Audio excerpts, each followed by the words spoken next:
Hello, love wrestling. It's Thursday night. It's 8 p.m. And you know what that means. It's another new episode of Between Two Beards.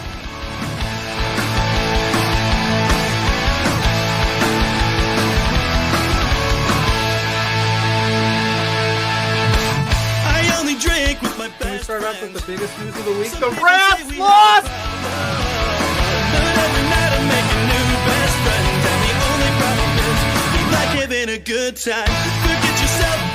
If you've got the budget, I've got the time. There he is. Hey, boss! There's the boss. Hey! The man with the finest beard on this screen. Canadian men, boys, shut the hell up.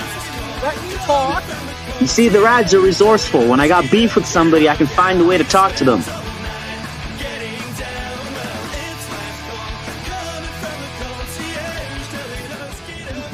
Between two beers.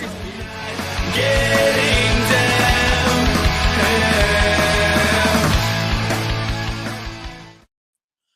Hello, love wrestling. It is Thursday night. It is 8 p.m. And you all know what that means. Live from the land of chowder and pain, JPJ's losing his freaking brain. Boston anger, turn up the heat. He's got opinions with no defeat.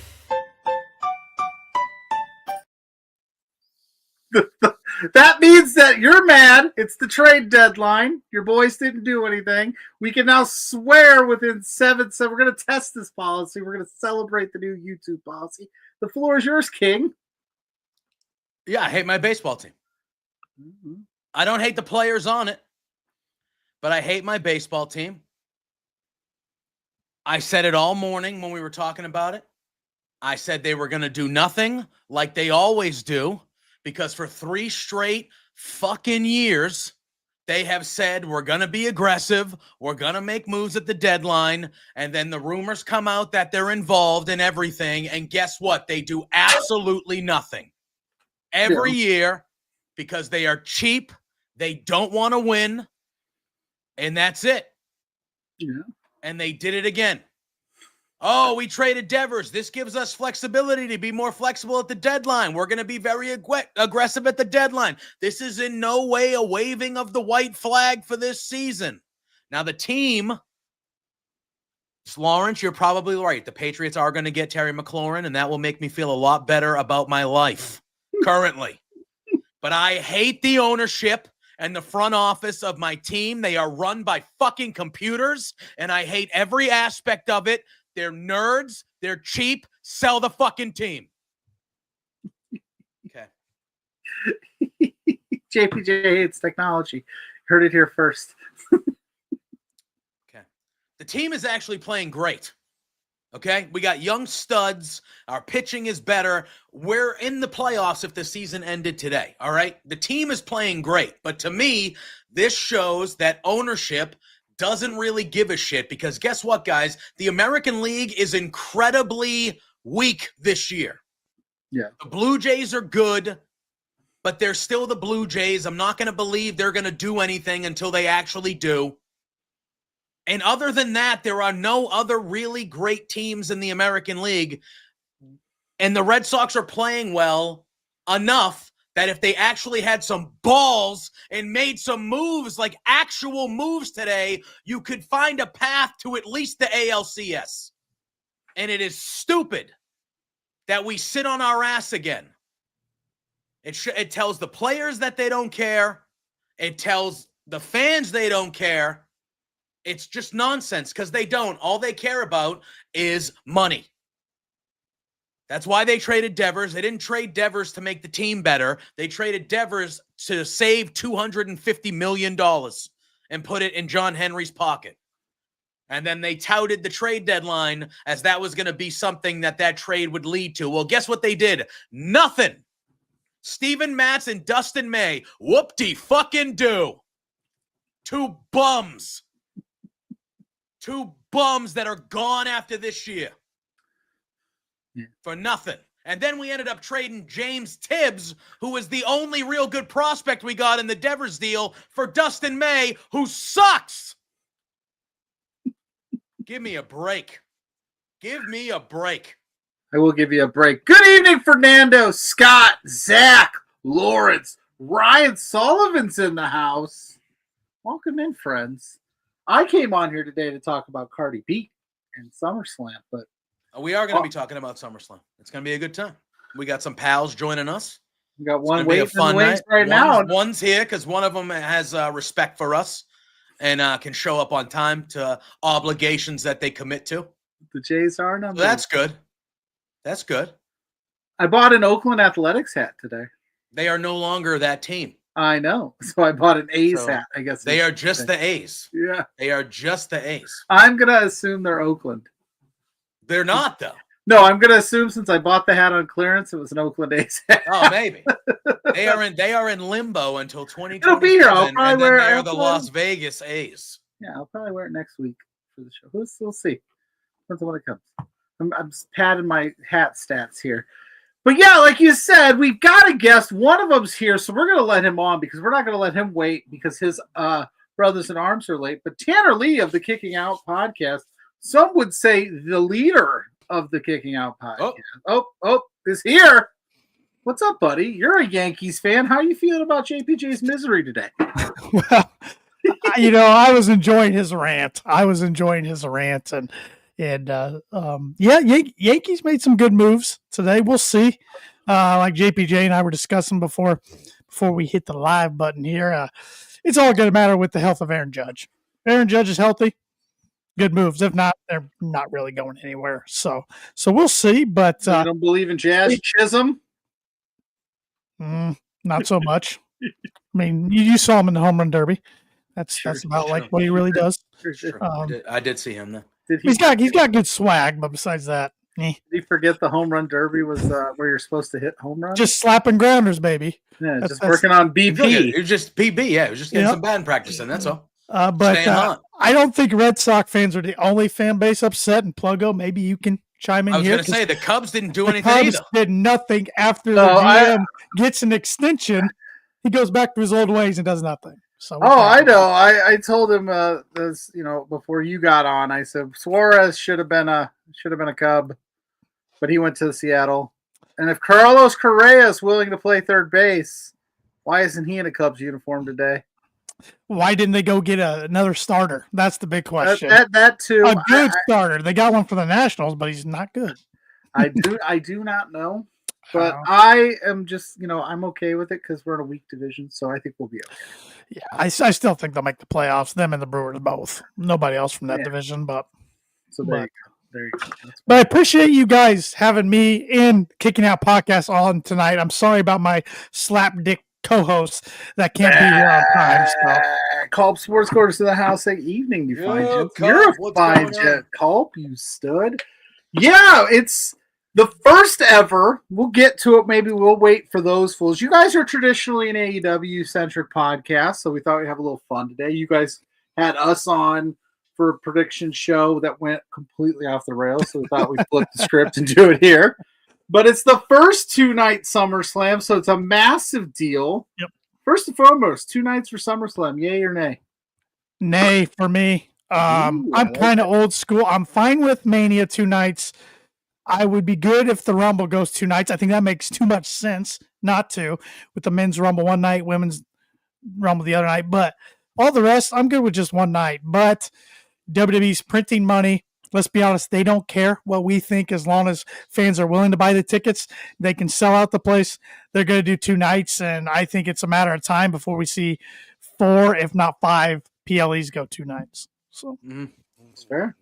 Yeah. I'm old school too. I like and I even like the old Mania. I even like Mania being only one night. I like just sitting down, boom. I know it's a long day, but I also am of the ilk that you don't have to put everybody on the card. Yep. But that's just me. But hey, we'll be there 2 nights. It's gonna happen. I'll be watching. I say those things as if I'm not gonna watch. Like Right. I'll be there. We'll be Right. watching. You know. Right. It says you, JPJ. I don't think SummerSlam needs to be 2 nights. I have no problem with 2-night big shows. Like Mania is fine with me. I kind of agree with Tanner. I think the Rumble, you could easily convince me, should be 2 nights. Yeah. If you had a 4-match card with the one Rumble main eventing each night, I think that's more than doable. But like, I don't think SummerSlam, like, it's a 12-match show. To me, if you start that show at 6 p.m., like you're doing each of these nights, if you start that show Sunday night at 6 p.m., I mean, I prefer Saturday to Sunday, but if you start that show at 6 p.m. and it's a 12-match card, you're done by 11. I think people would be okay with that. Yeah, So starting at 7. I still hope they're done by 11. Yeah, but with 12 matches, you got to assume, it would go. That's why I'm thinking. But like, they're starting each night at 6. I expect they'll probably be going 6 to 10 or something. Oh, like they're that. starting at 6, huh? It starts at 6. Yeah, it starts at 6. At least that's what they're promoting is 6 p.m. So okay, and then there's 3-hour post shows starting at 3 p.m. because we need 3 hours of no wrestling match pre-shows. I mean, pre-shows, not post shows. Brian says that they should do 2 full days, 48 hours of wrestling. All right. I mean yeah. If you factor everything in that goes on that weekend, yeah. Starting tonight, you got Collision, and tomorrow SmackDown. There's a bunch of independent wrestling shows throughout the weekend as well. Yeah, there's a lot of wrestling going on this weekend. There is. So it's almost like it's 48 hours of wrestling. Yeah. But I just think, look, at the card looks strong. It looks like we're gonna have a fun 2 nights. So like, I'm not complaining about, it's gonna be. It looks like a fun 2 nights of SummerSlam we're gonna get, and we'll dive into it. But I don't think SummerSlam needs to be 2 nights. You want to keep Mania 2 nights? That's cool. I'm cool with that. It is WrestleMania, but I think that this show could be combined to 1 night, and you just had a longer show, and it would be fine. Yeah. Is it just me, or is SummerSlam, like when I was growing up, it was by far the second biggest pay-per-view back then before we got into PLEs. Pay-per-view, I mean, it was the WrestleMania of the summer. Mm-hmm. But it seems like the last 4 or 5 years, it's still a big event, don't get me wrong, but it's kind of cooled off a little bit. Like, it's not automatically number 2 in my brain anymore. Yeah, what's number 2 in your brain then? The Rumble? Rumble? I think the Rumble, yeah. Yeah. I think they still treat it like it's the number 2 show, I feel like. But yeah, I've always liked the Royal Rumble. The Royal Rumble has always been my favorite, no matter what. So I do think the excitement of the fan base is the second most excited for the Rumble, if that makes sense. Sure. It's Mania than the Rumble. Mm-hmm.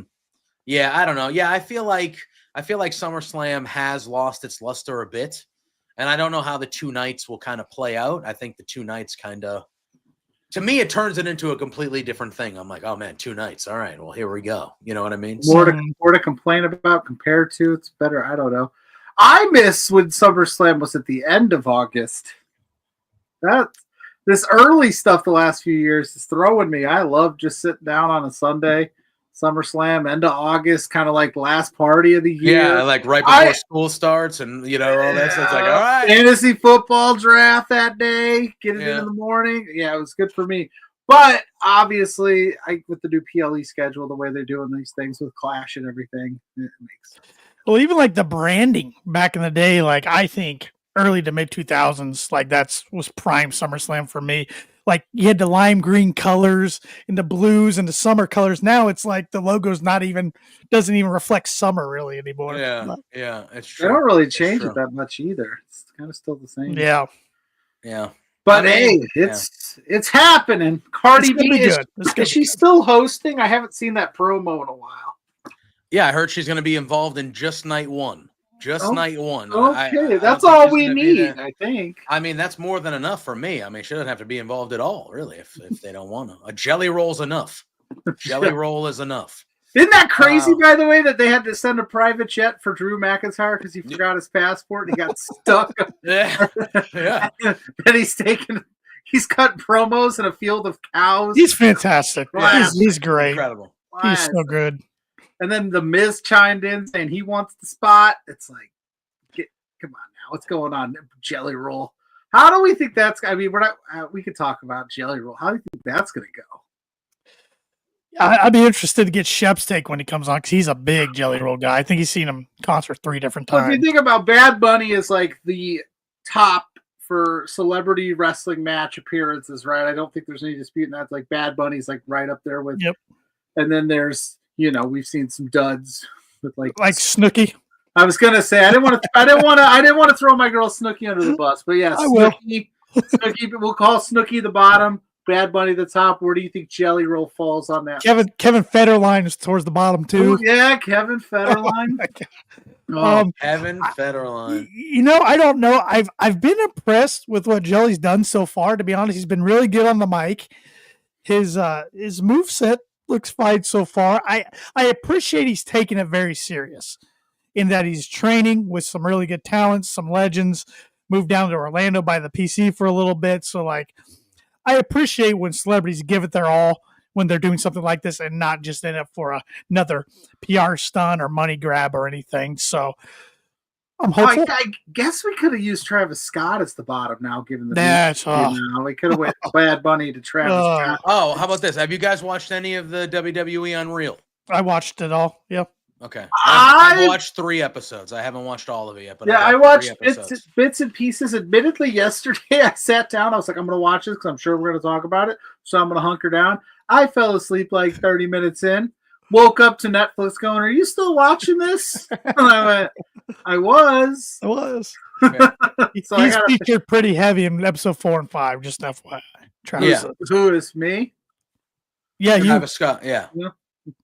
So to me, I did see the clips of Travis Scott after Chamber, and he's back there and he's like, I want this to be my full-time job, blah, blah, blah. It's like, apparently you don't. Yeah, exactly. Apparently you don't. Because we based the whole WrestleMania around your ass, and then you burned us, you piece of shit. And if you watch the other thing on Netflix about his concert, it's really hard to like the guy, in my opinion. I mean, it's my ass. Jeez.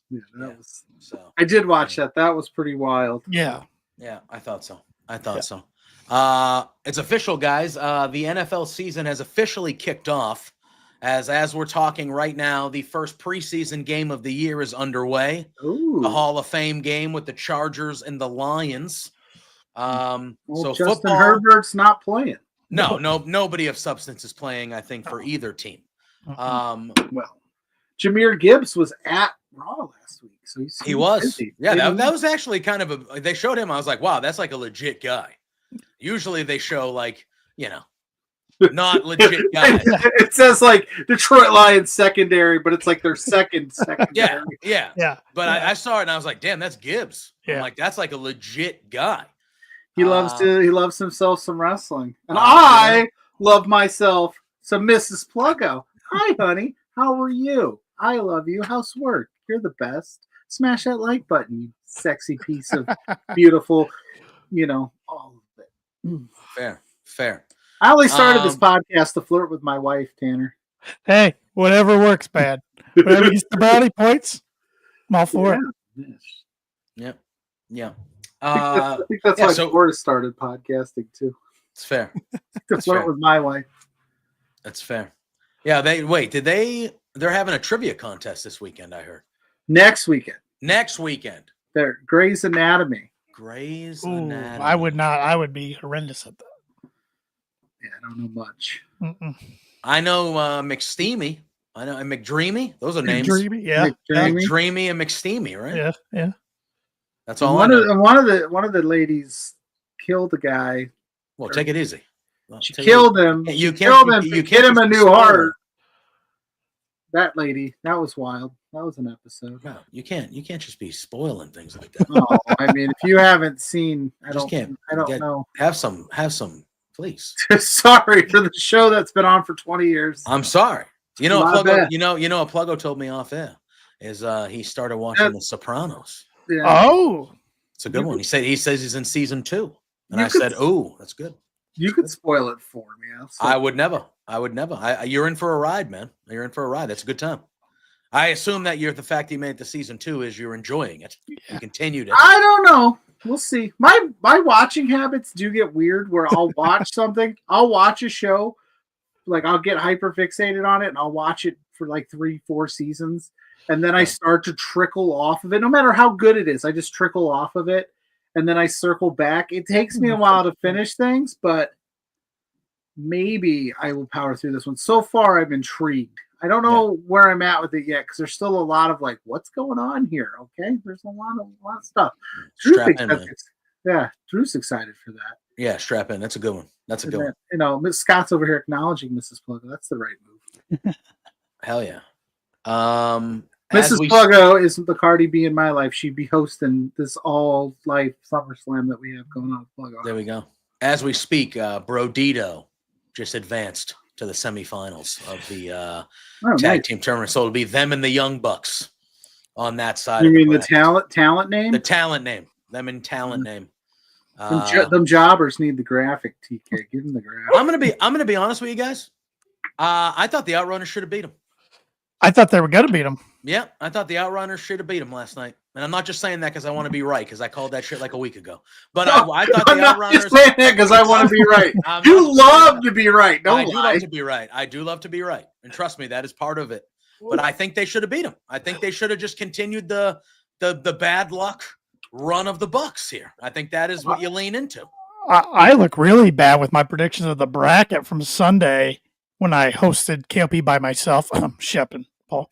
Well, here you go. You can rag on one of them. Hey! Oh wow, the champ is here. Only 22 minutes late.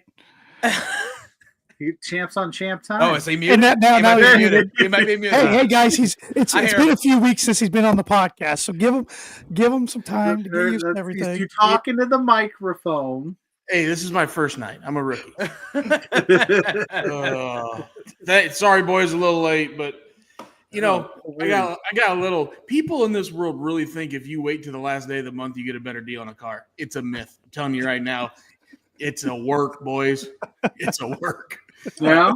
So, well, take that. Listen, yes, that is just good. Keep that in mind. That is good information because Shep knows a thing or two about cars. That's good information for any people that are purchasing cars. You will not get a deal if you wait. Just go buy the fucking car. Yes, if you want a good deal, just come buy the car and don't wait to the last day. But literally, I had 6 after 2:00 this afternoon, so that's okay though. That's what pays the bills. I'm very appreciative. But thanks for waiting, guys. Oh, we didn't wait.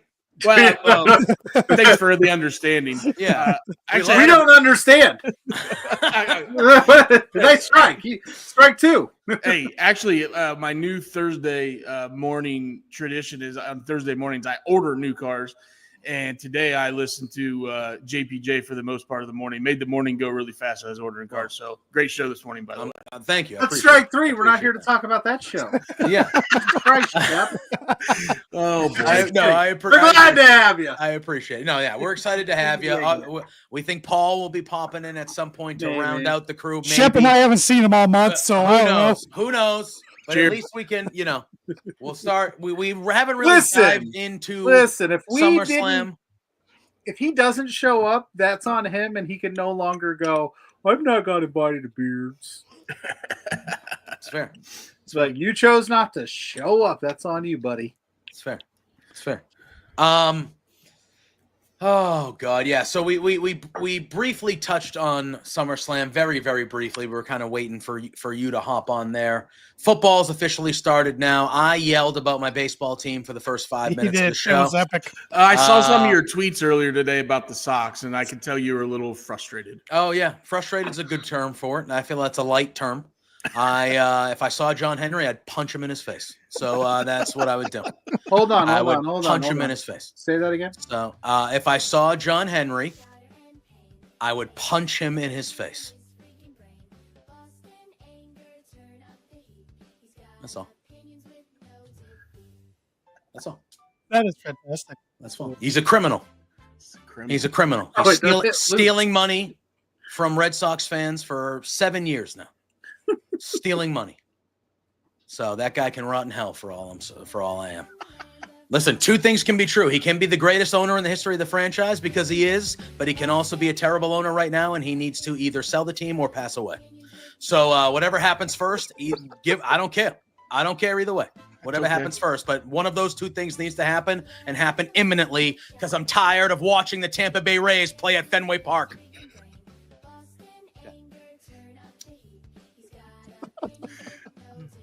Hey, there's what is the famous Moneyball line? There's something romantic about baseball. There is. Yeah. Unless you're a Boston Red Sox fan. Just not No, today, look at JPJ. I am romantic about my team. I have very much enjoyed watching them for the last 2 months. They're good, and I feel good about the team. But when you know that ownership doesn't give a shit about whether you actually win or not, it is frustrating because I watch most of the games. I invest a lot of time in this team, and I want them to win. That's all. That's okay. I love it.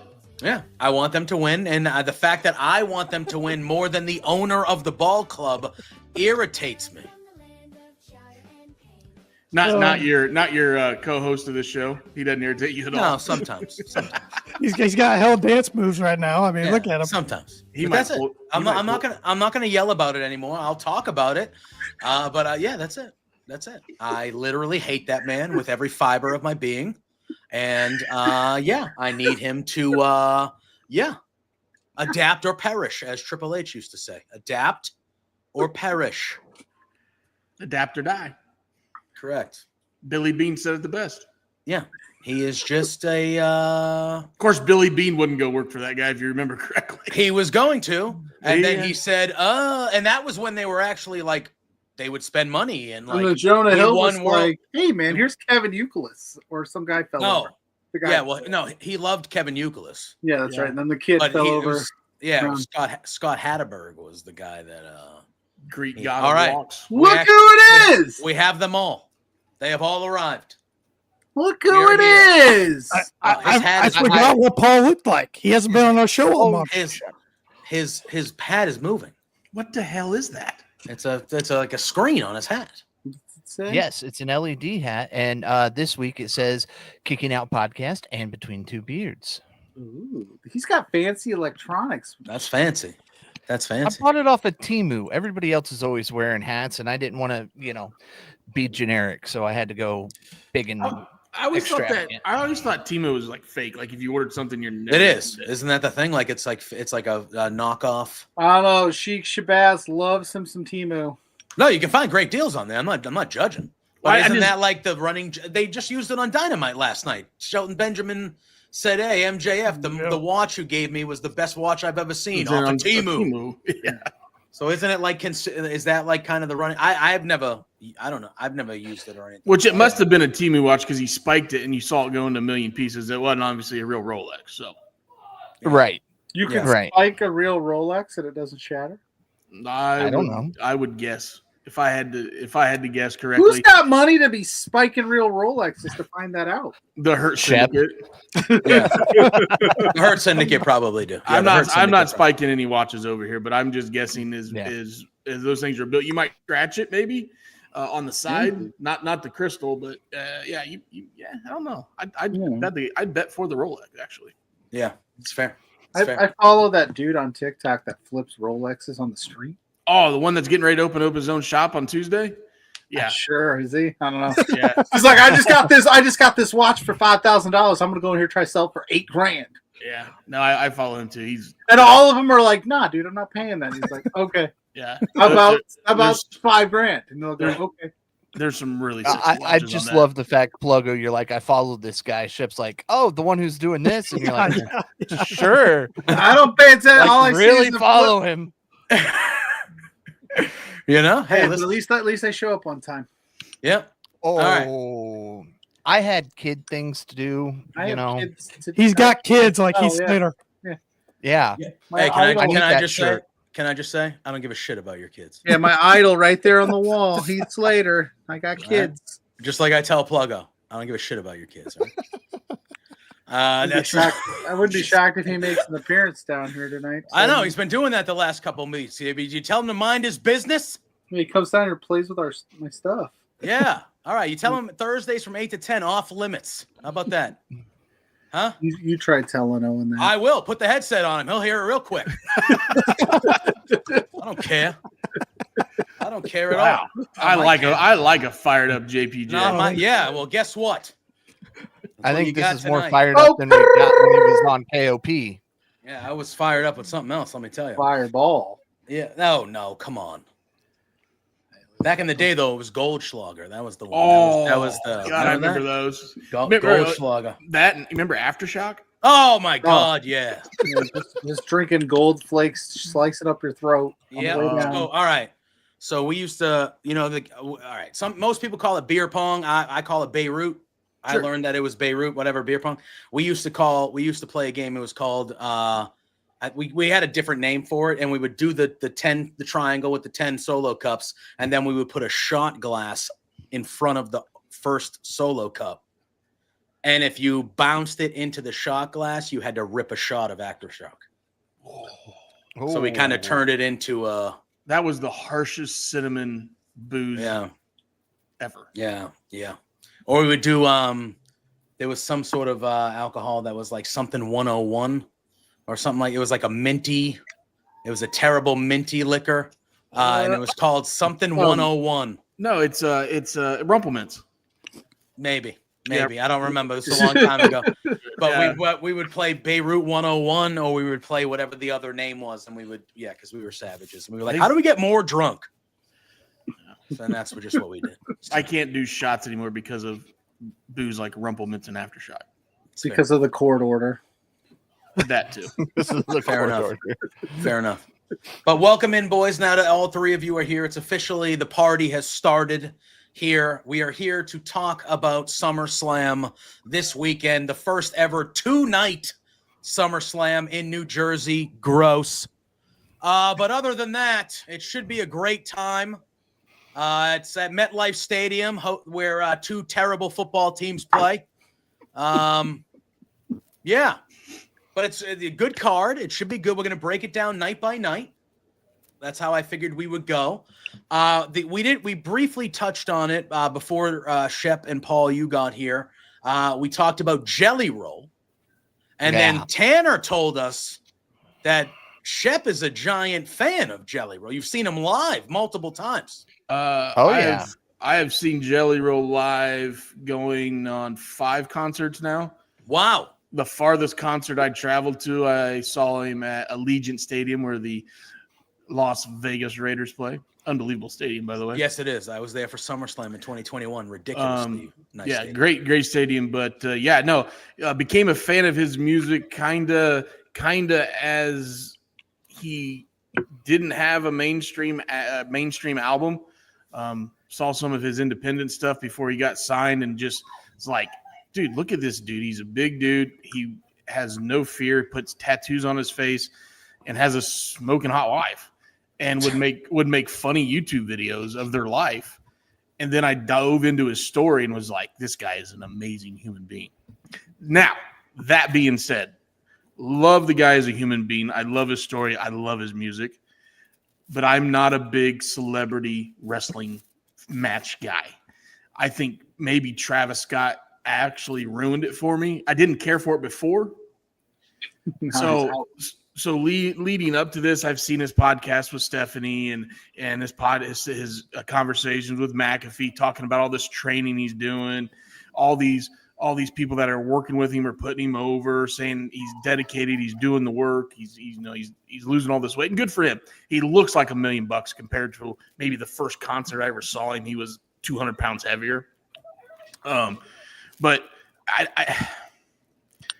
is this the best we have for Orton and McIntyre? That's my thing with it. That's my thing with it. And I'm almost saying, and I don't want to put him in this because I'm still on the fence with Logan Paul, but I'm like, I almost think maybe Logan deserves just a hitch bit better than this. And I'm not harping on Jelly Roll. I hope the match goes off great. I think there'll be a lot of comedic values of the match, and it'll pop the crowd.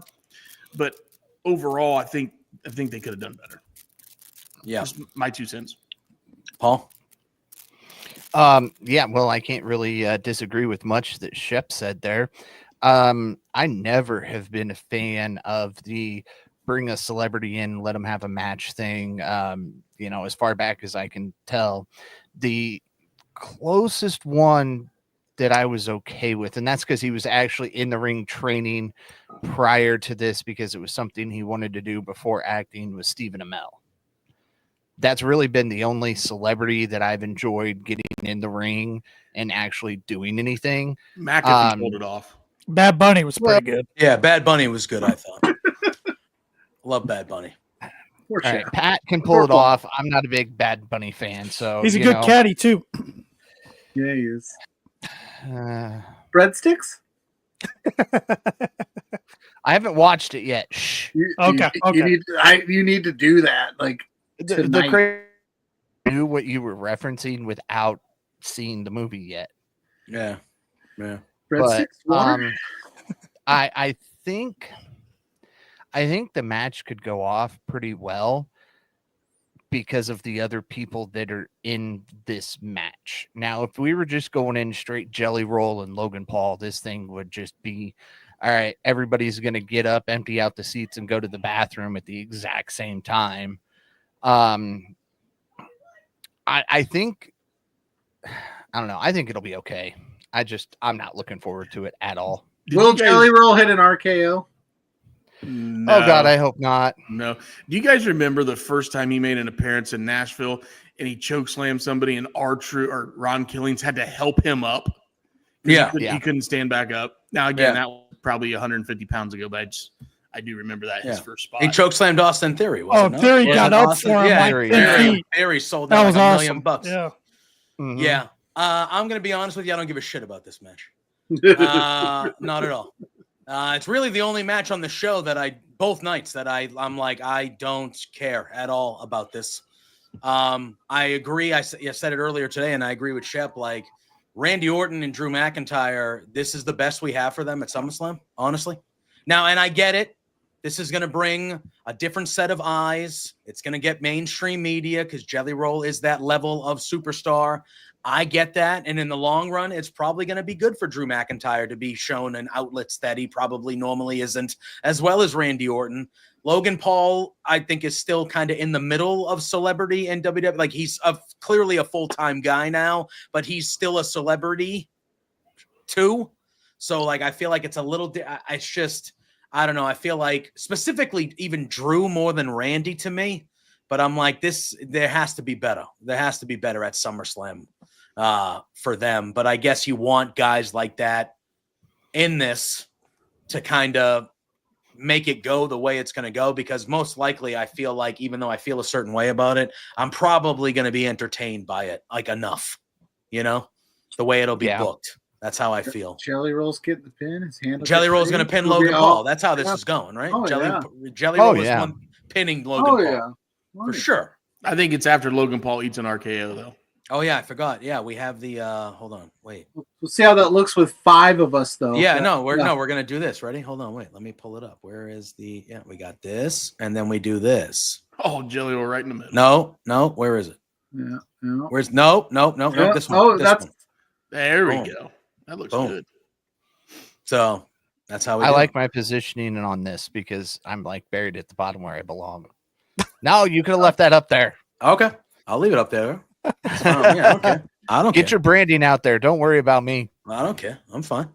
Yeah. So are we all? Are we? Wait, who kicked him up? Wait, what happened? Oh, someone moved someone.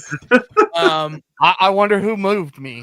Yeah. Won't point any fingers or anything. Are we all in agreement here that Jelly Roll is getting the win here, right? Yeah. Agreed. Yeah. Yep. Yeah. That's what they're gonna do.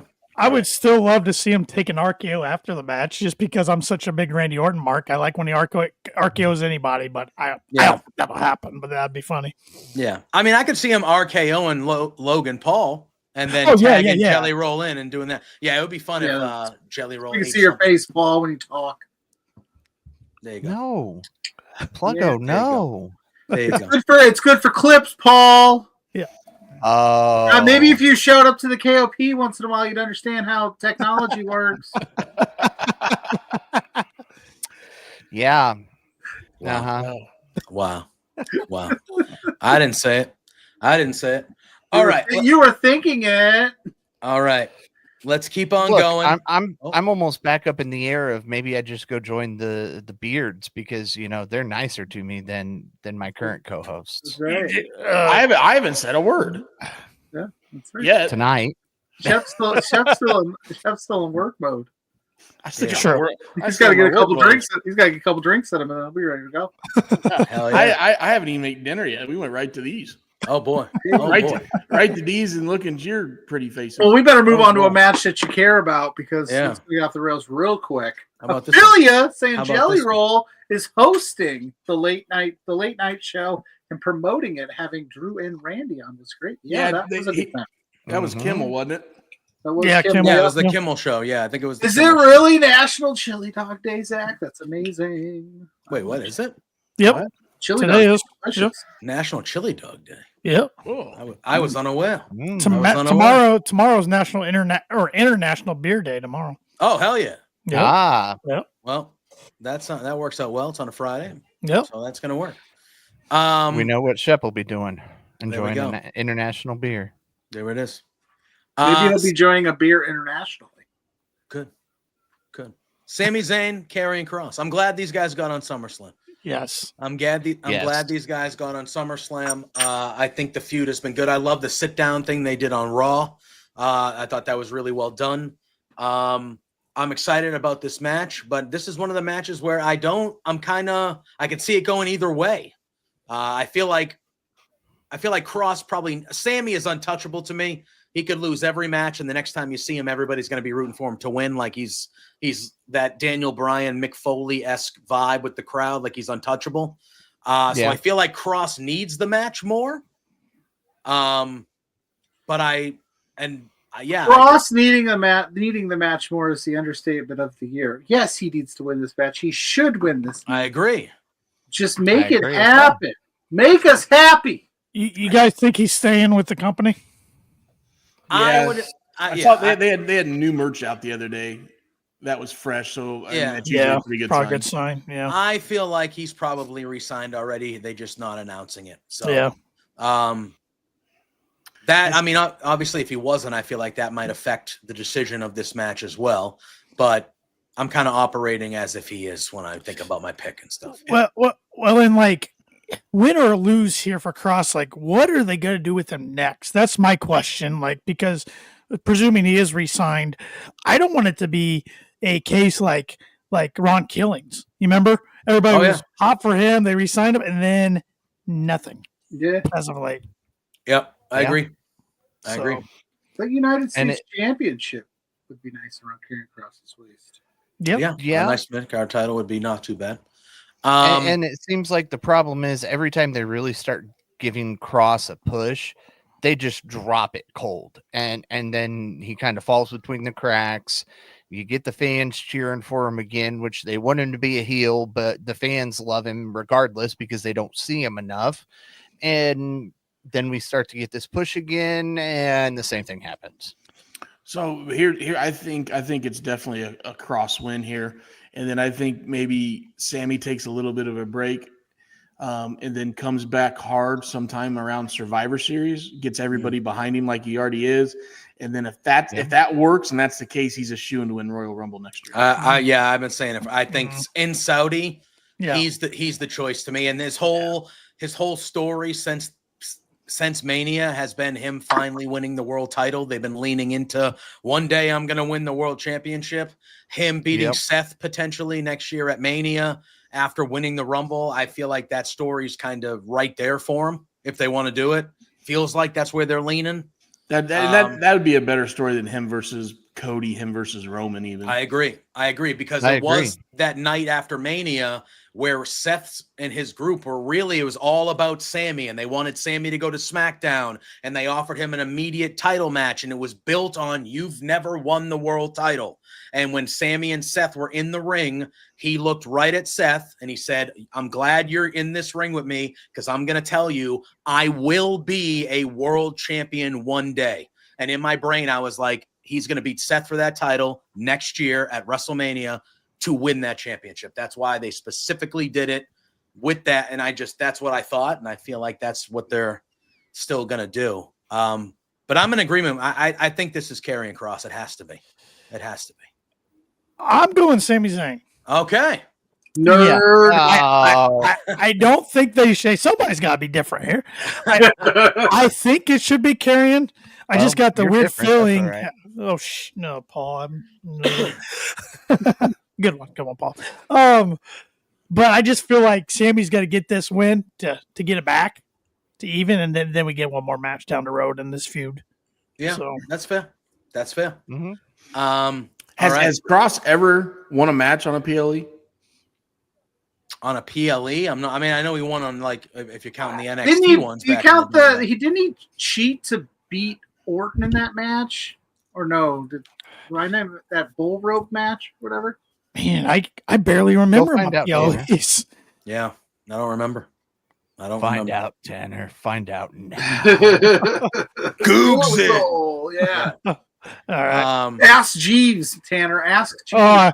Ash Jeeves. All right, let's. Oh, man, why don't you can't bring up Jeeves? Yeah. Why don't we move on One to fact, Paul, I can do whatever I want. Oh, I'm one of the beards that you're between. it's true. Well, technically, between he's not nobody. between. Yeah, technically, if we wanted to go between two beards, it would be this. Wait, hold on. I was waiting for the big reveal. It never happened. Yeah, what the that? hell? While you make Yeah, but that it's not happen, working. I'll make it happen. While you make that happen, shout out to Alexa Bliss for making Charlotte Flair likable again. I still don't like Charlotte Flair. Well, that's because but- you're not a nice person. Yeah, that's because you have no heart, Paul. I thought she came off really well on the Netflix show. I agree. I think she's been Haven't coming off watched really, it. really well in a lot of things. I thought Yeah. the Players Tribune article she released a little while Yep. ago was excellent. I thought her genuine reaction to the crowd at Evolution when they popped for her, Mhm. I felt like that was, and then, yeah. And when she won the Rumble in that Unreal show and they showed her walk through the curtain and you saw the whole women's roster there happy for her and celebrating for her, and she got emotional, and the interview where she was emotional about it, and you hear the things that she was saying about, how it was a rough year for her. And I think she's showing a human side of herself that she just hasn't before. And we were there for the Rumble, and when she Yeah. came into the press conference room before like everything kind of started getting where she was still playing like the heel side of it, she's genuinely looked happy and was very excited to be back and very excited to get the win. Now the fans at the time weren't thrilled, but she played it off really well. So Yeah. she's having herself a good run here. And of course, there's always one in that crowd. I was reading on some websites today, and I know half of them are right, half of them are wrong. But somebody has came out and leaked onto the dirt sheets, one of the female talent, that was a staged event, that those girls came and applauded her. SRS said it yesterday on his show with Jimmy Van. And that because somebody asked him if there was anything that was set up for that show, and he said the one thing he does know was that seeing when she went back to females, they were asked to do that, but he said Really? they might have anyways. But he said he was informed they were asked to do that, Well, there you go. but they might have anyways. So Are you telling me the show Yeah. that's pulling back the curtain on the kayfabe show is kayfabing us a little bit on a non-kayfabe? Okay. It's always a work. No. It's all part of the show, man. You enjoy the show? It's all part of the show, man. Yeah, it's all Enjoy part of the the show. show, bro. Yeah. Yeah. Although besides that segment, I think it did show the Unreal thing did show how real of a person she is. And I thought one of the funniest things is when CM Punk leaned in and goes, "Hey, you ever shit your pants in the ring?" Yeah. And And she's she like, was- what? She was so taken back Yeah. by it. And it was great. And CM Punk just had that straight look, you ever shit yourself in the ring? Yeah. Come on. Just the way he said, "Hey, Charlotte." She's like, "Hey, what's up? You ever shit yourself in the ring?" And she's like, "What?" And he's like, "You ever shit yourself in Adam the ring?" Pearce was dying when he asked. She goes, if I did, I wouldn't tell you guys. That's what she said. She goes, "No, but if I did, I wouldn't tell you." Yeah, that was good. See, that part's good. Like I also thought, Which indicates that she probably has. Yeah, I thought Chelsea Green when she landed the leg drop and she was like, "Great, I peed myself." Mhm. I thought that was funny. And then I thought there were like real good moments, like at the Royal Rumble episode when Jey Uso walks into Gorilla. You can see how anxious and nervous he is, and Cena walks in behind him, and he just goes, "It's supposed to be fun." Yeah. And in that moment, I was just like, "Fucking, that is just a pro." Yep. That knew that Jay was freaking out, and he just leaned in and was like, "Hey, man, this is fun. This is just supposed to be fun." And you saw Jay put his arm on like Cena's shoulder, like, "Thanks, man. Like, I needed, like," it's just, little things like that I could tell, like, that wasn't scripted. Like, some of this shit is scripted, but that wasn't. And that's like Cena just being the fucking pro that we know. Like, that is just, And somebody did that to Cena 20 years ago when it was Cena's turn. Yeah. Sure. Whether it was Shawn Michaels, Triple H, et cetera, Taker. et cetera. Yeah. Taker. Yeah. Somebody did that to Cena when it was Cena's turn and he was 27 years old. Yeah, and I just the things like that are part of the show that I enjoy the most. And again, I've only seen 3 of the episodes. Me but too. That's the stuff that I can tell sometimes what might be. They want you to see some things, but they don't. They want you to see Triple H getting angry at Tiffany Stratton and saying she needs to apologize to Charlotte, but they're not going to show you whether she did it or not. Right. You know what I mean? Right. So they're dictating what we're seeing, but the little things like that, when you see the wrestlers, like when Chelsea Green won the United States Championship and Rhea Ripley walks by her and goes, "Hey, congrats," and she's getting the side plates, and like Rhea actually stops and is like, "Oh shit," like that type of stuff to me is cool. That's the cool stuff. Yep. And so and I don't mean to go down a rabbit hole here, but one of my biggest takeaways was Joseph Parks seems like a great human being. Bruce Pritchard seems like a prick. Yeah. Shocker. Yep. Wouldn't have guessed. But in that moment, who was the pro? William Regal. Oh, he was. Absolutely. Oh, yeah. William Of was. course. Put his arm around him and said, you're fine. You're fine. Yep. You did a great job. Let's move on. Yep. And he goes, "I just want to make this man happy." William goes, "You did." Yeah. What a William Regal has got to be worth millions of dollars to those guys back there. I mean, I know he's not making millions of dollars, but like just his presence, his knowledge, his calmness, he's not going to get worked up. And he just took this guy who has been a really good producer for WWE since he's retired from TNA. And obviously you can tell he puts his heart and soul in it. And the guy was a little worked up, and William just put his arm around him. Mm-hmm. And it was funny because it was the first Netflix show and they went over like 2.5 minutes. Yeah. So Yep. It was that stuff's good. They're lucky to have Abyss back there. They're lucky to have that guy back there. Hey, the boss is in the house. Boss man is in the house. All right, so let's dive into this match. Obviously the women's tag team division got kind of thrown for a loop with the Liv Morgan injury a little while ago. I thought they recovered nicely with that 4-way at Evolution. I thought that was one of the best matches on that show. Agreed. And it really, they kind of forced Alexa and Charlotte to kind of be a pair because of that. It's worked out, man, because this was not the plan, but I feel like everybody I talk to is kind of jiving with this, including me. I think it's fun. I think they're having fun, and you can tell. And I think it's bringing out a side of Charlotte that is making a lot. And I understand why Charlotte has her haters. I do. I've never been one of them, but I understand all the critiques and the things that have said. I get it completely, but I just think this is really showing a different side of Charlotte, and I think she's receiving genuine babyface reactions for the first time in her career. I really believe that. They haven't done this too many skits yet, or longer skits, but does this give you a little Adam Cole and GF vibe? 100%. Drew mentioned that earlier. Yeah, that and we were talking about it because eventually, I don't think it should happen anytime soon. I'm actually picking them to win this match and leave with the titles. And Drew is in the chat right now saying it's actually turned him, and he is one of those Charlotte haters. it's turned him around on Charlotte a little bit. I'm picking them to win, and I think eventually we are going to get to the point where one of these people, but I think Alexa should end up turning on Charlotte. Like, that's where I'm at right now with where this is going, is when I think they should win the titles, hold it for a bit. Like, it shouldn't be anything that happens very soon. But I think when it eventually does happen, I think they should go the other way, and I think Alexa should turn on Charlotte. Well, cheers. If Charlotte keeps getting the cheers and really moves into the face role, having Bliss turn on her would just make it another level of her being the bigger face. Yeah, 100%. 100%. And on the other side of it, how good has Raquel been since Liv's gone? Like, I was kind of on the fence on her, but now all of a sudden the spotlight's on her and she has stepped up. Mm-hmm. That she has. This could be this tag team match is kind of, I feel like it's buried in the card right now. But I told JPJ this earlier. This match could steal night one. Yeah, I think it could. Oh, I absolutely. think it could. And a win here, and a win for Roxanne Perez would go a long way into winning the heart of Dominic Mysterio.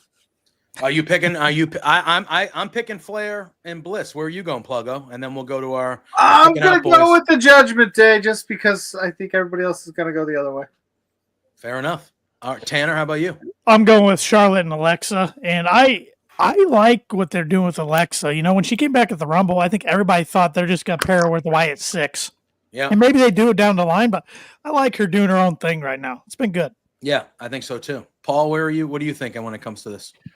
I'm going Bliss and Flair for the victory here, and I am 100% in agreement with you, JPJ, because I think down the road, not right away, down the road, let this build, let them get, as much babyface power on both of these two as possible, and then have Bliss just kind of flip that switch to that Sister Abigail character and just completely turn on Flair. And maybe she regrets it down the road, but right then and there, it's like Flair's getting all the recognition because she's a Flair and they're overlooking her, and that causes her to flip that switch and turn on her.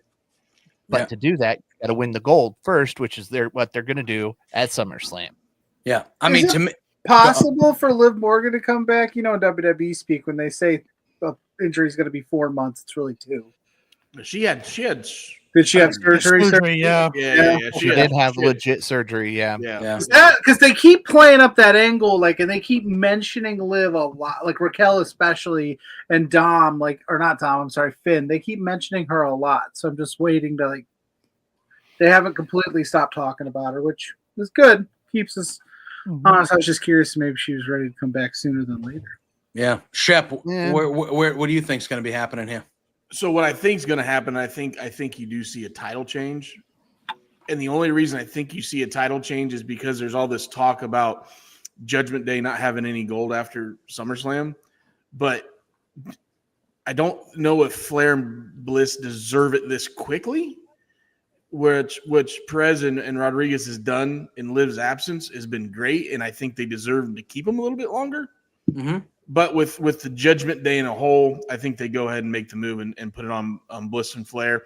And then down the road, we're going to get more of the hopefully we get more of these vignettes, entertaining vignettes of these two holding the belts, having their little fun. So yeah, the Flair effect is real in tag team gold situations as well.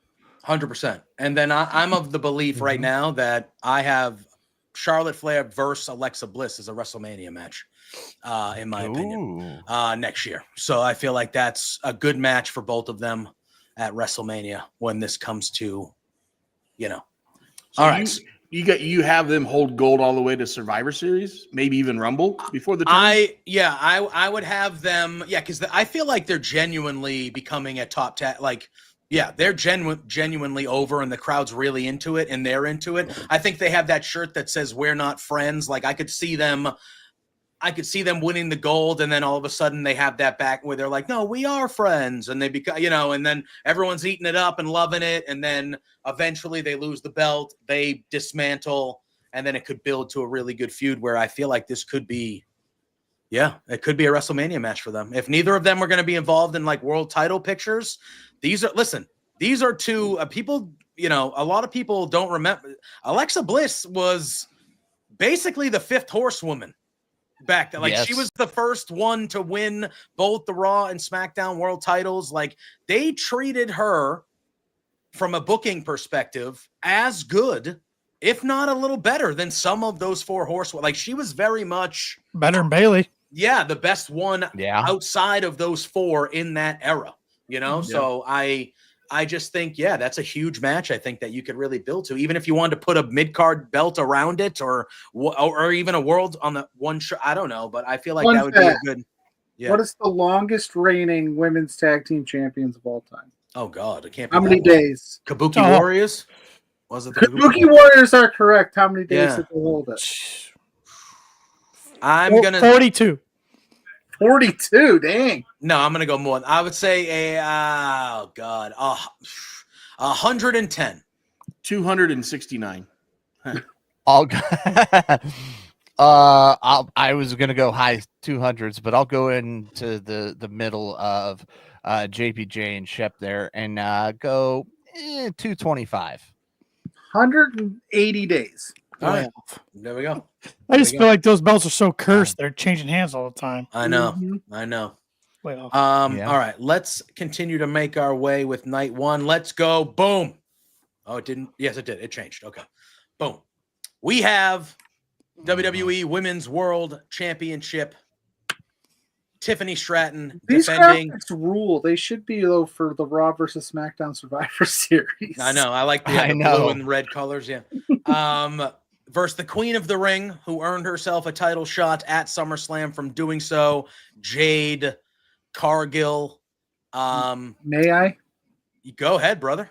I just have to say, now knowing what we all know now, because we sat here at Money in the Bank when we previewed this, and we had this whole thing played out for Naomi to take the belt off of Jade in this spot. I'm so happy that they didn't do that, and they let Naomi do Naomi stuff, and they're going to let Jade have her moment at SummerSlam, and we're not going to get this. Is she going to win? I haven't decided yet, but I mean, I think she should. So I would go with her winning at SummerSlam. But yeah, I'm kind of excited. I kind of like the way they did it without Naomi being involved. Now there's not that cloud of she's going to cash in on her right away. Yeah. And so I thought that was really smart of them. And if we were on your show, boys, and we were doing the confidence points, this would be 1 or 2 for me. Because I'm really torn about who's going to win this match. Because I had thought for the longest time that Naomi was going to ruin this for Jade. That was my thought process for a long, long time. Clearly, that is not an option anymore. And it makes me think that Jade could win. But for some reason, I'm still picking Tiffany to retain here. I like. Go ahead. No, you go. I was going to say, I like Jade. I think they've done a really good job with making Jade feel special and feel big, but I don't think she's ready yet. And she looks the part. She looks like, but in the ring a little bit and on the mic, I don't think she is ready to be the main champion on a show yet. And that is a part of me that is just like, I think Tiffany's going to keep it, and I think Jade wins it more down the. How Jade loses, I have no idea. I have no idea if some shenanigans happen, Bianca maybe, or I know Naomi's doing her own thing, but she's still going to be there. Naomi could, I don't know. But I just feel like Tiffany's going to retain here, even though I'll probably be very wrong. I agree with 99.9% of what you're saying there. What I don't agree upon is I think you got to have Jade take the clean pin. And here's why. You got to put up a good match. You got to put up a good fight. And then after she gets herself up and dusts herself off and she realizes she's not going after the world title, then she can work her way into that mid-card title, which she needs to hold in WWE. Because in WWE's eyes, she's never held a mid-card title, okay? Because that stuff doesn't exist. Let's build her up, let her work on their mic skills, and then eventually, maybe next year's WrestleMania, she should be ready. Yeah, I'm okay with it, yeah. And I still think she has, obviously we all know she has the look, and I think she's over enough with the crowd where I don't think a clean pin hurts her. That's fair. I would agree. I would agree. I agree with you, Shep. Yeah, I don't know how it'll happen, but Stratton needs to pick up a clean victory here. No, she got her hand on the bottom rope at the last second or a foot over, any of that. No question. Stratton picks up the victory clean. Nobody can say, well, maybe this could have gone. No. Fair. Tanner? I'm going Jade. I'm going to be the outlier again. Get him. I think you and Pluggo might be on the same team. Man. Okay. I'm going with the second best TBS champion of all time. We know who's number one. Yeah, Julia Hart. I love how we all say different names. I believe the best one resides from the city of Boston, Massachusetts. Yes, sir. Thank you, JPJ. We're on the same link there. I know. I just want to get Paul's reaction. I didn't know Julia Hart was from Boston. But there's great Mercedes dealerships in Boston. I heard. There you go. They're right. Oh, there you go. I agree with JPJ though. If we were putting confident points on this would be like 1 or 2 for me. This is a tough one. Something in my gut tells me that Jade's gonna have this big moment at SummerSlam. I honestly think she would have had a big title win at WrestleMania if she hadn't got injured beforehand. I think her push was going to line up with WrestleMania. So with that said, I think they do it here in what in their eyes is their second biggest show of the year. So probably wrong. I want this match to rule, but I do worry because Jade's best matches are when somebody's like she has a good partner that leads her. Yeah, and Tiffany's best matches are when she's got somebody in there that can. Sometimes if Tiffany gets and she's great, she's been good, but like when she gets off of the page. She gets off the page, and I just hope that they choreographed a match that's going to make both of them shine and both of them look great because I think they deserve that. I don't want to hear this. Oh, there was this miss. I don't want to hear the internet chatter after this match. It's going to become botchamania in this match, is what you don't want to happen. I don't want that to happen for these two ladies. I think they deserve better. So I'm really hopeful that whoever produces that match has them locked into a really good, solid match that makes them both shine. Pluggo, I think you were half right there. I think her title run has been good, but not great. Yeah. Yeah, I see some of the chatter that they're like, this has been a terrible. I don't think it's been terrible, but I just don't think it's been memorable. And I think, I don't think it's been three-way. Yeah, they're in the house. They think Jade is going to win. Welcome in, you guys. We appreciate you all being here. Yeah, so that's what I would say about Tiffany, and I'm a big Tiffany guy.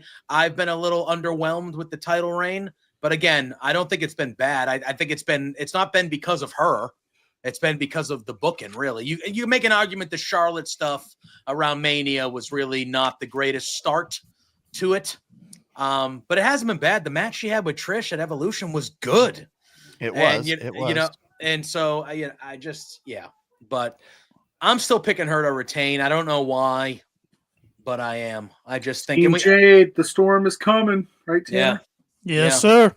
Before we change subjects, I got this match made me think of this. So I know JPJ, at least you do some gaming. I don't know if you have purchased or played WWE 2K25 yet at all. Oh yeah, I have it. Yeah. So I just recently bought it, and I finally got a chance to sit down and play My Rise because I'm always interested in the My Rise. And I decided to do the choice of rival promotion. First thing you do after you talk to a WWE producers, run into Jade Cargill, who references our time working together before was fun. Yeah. And then you fast forward and you run into Punk, and your character says, oh, well, we didn't really get a chance to cross paths much when we worked together before. Now, when you pick this character, if you do from a rival promotion, he comes from Japan Pro Wrestling. Yeah. So it's like, okay, WWE, tell me you're taking a stab at AEW without telling me you're taking a stab at AEW here. Yeah. I mean, they would never do that. They don't. They don't punch down if you listen to the internet. Yeah. And they would never double book venues or dates or anything either. No. Oh, yeah. Never. Yeah. Never. No. Hey, Hey, Tommy Dreamer said it best the other night on After Dark, and I think it could have been Monday after Raw. He said it would be bad if the wrestling business lost AEW. It'd be bad if the wrestling business lost GCW, All Japan Pro Wrestling, New Japan Pro Wrestling, AAA, MCL, whatever that CMLL, LMC, whatever. Like he said, NWA. Any of those promotions go out, it's bad for the wrestling business. All these guys need to be in there doing competitive things, and we all win, and they all win.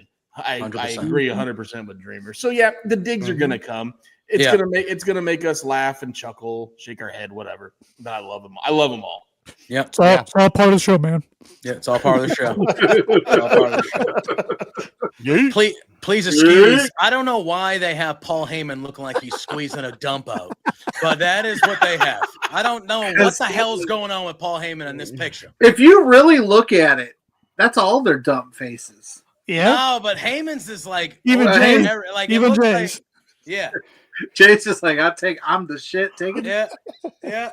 But we got a massive tag team match. It is Roman Reigns teaming with his cousin, his fellow bloodline member, Jey Uso, going against the Braun Breaker, Bronson Reed, who will be accompanied by Paul Heyman.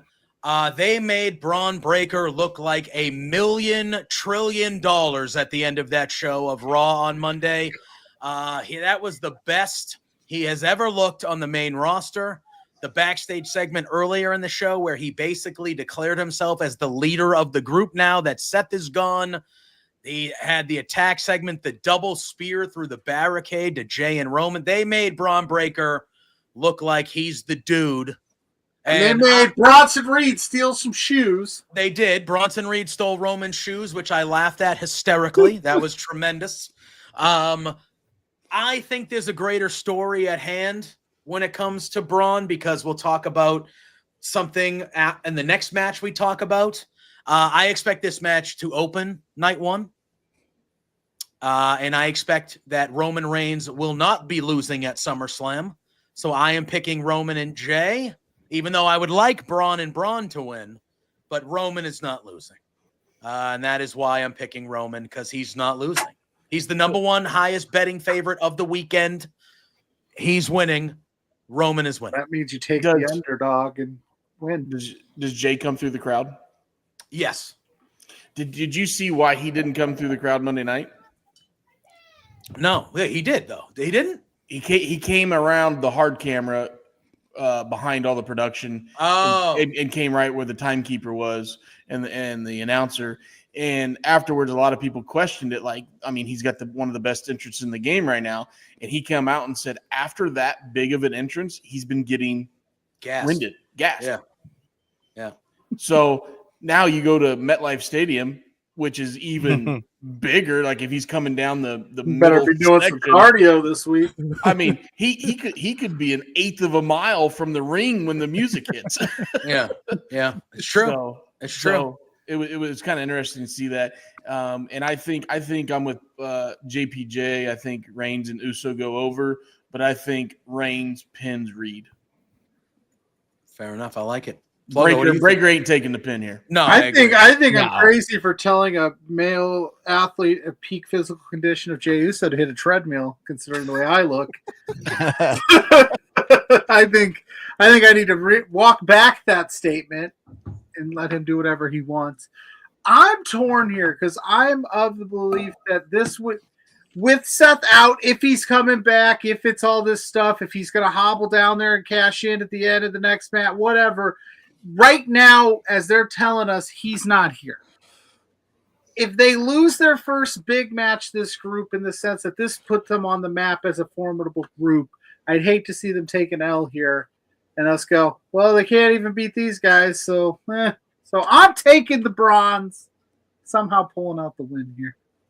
I think there's going to be some miscommunication between Jay and Roman. I don't know. I'm feeling a vibe. If that's the case, Uso is taking the pin. Roman ain't taking a pin here at all. No, for sure. Roman, that's the out. Even though, could you imagine if Roman took the pin to either one of these guys? Yeah, Braun Breaker pin. They're made right then, right yeah, there. Yeah, Braun Breaker would be the guy if it was going to be anybody. Yeah. Mhm. I think they're building to. Listen, I'm going. Yeah, and Thanks, Drew Drew. agrees with. Yeah, he talked. He Four said- letters, one word. Upset. All right, that's five letters. That's 5 letters. 5 letters, one word. That's that South Bend school in math. Can't spell upset without yeet. Yeah. They're There's teasing no Y in upset. No, they're teasing a Roman and Braun Breaker one-on-one match sooner than later. It will happen. I think that's you can match. You could do on the Clash in Paris if you want. It will happen. But yeah. So are you think Roman's winning too? Are you picking Roman and Jey? Yeah, I mean, I think we know where he's going.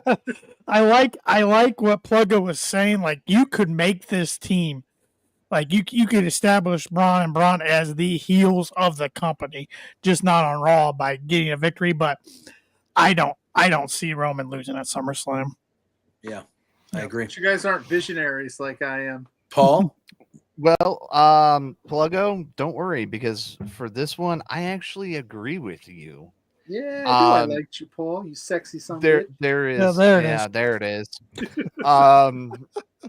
There is so much history between Reigns, Uso, and Heyman. Somebody's going to get distracted by Heyman without Heyman even doing anything.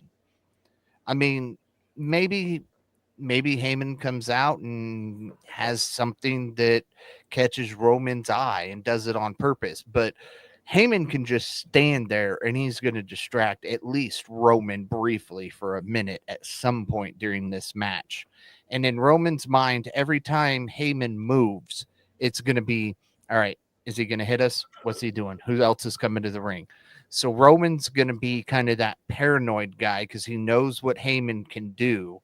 And I think that's what's going to cause an issue. I don't think Roman will eat the pin here, but I think what'll happen is Breaker will hit Reigns with a spear, allowing Reed to pin Uso. All right. All right. So we're a little split here then, I guess. Good. Yeah. And then And that Tina leads. wears stupid sunglasses. There we go. I wasn't very nice, Paul. And speaking of Paul Heyman, and you said something to distract him, and we talked about this earlier with Timu and MJF and the fake Rolex. You know who does not wear a fake Rolex?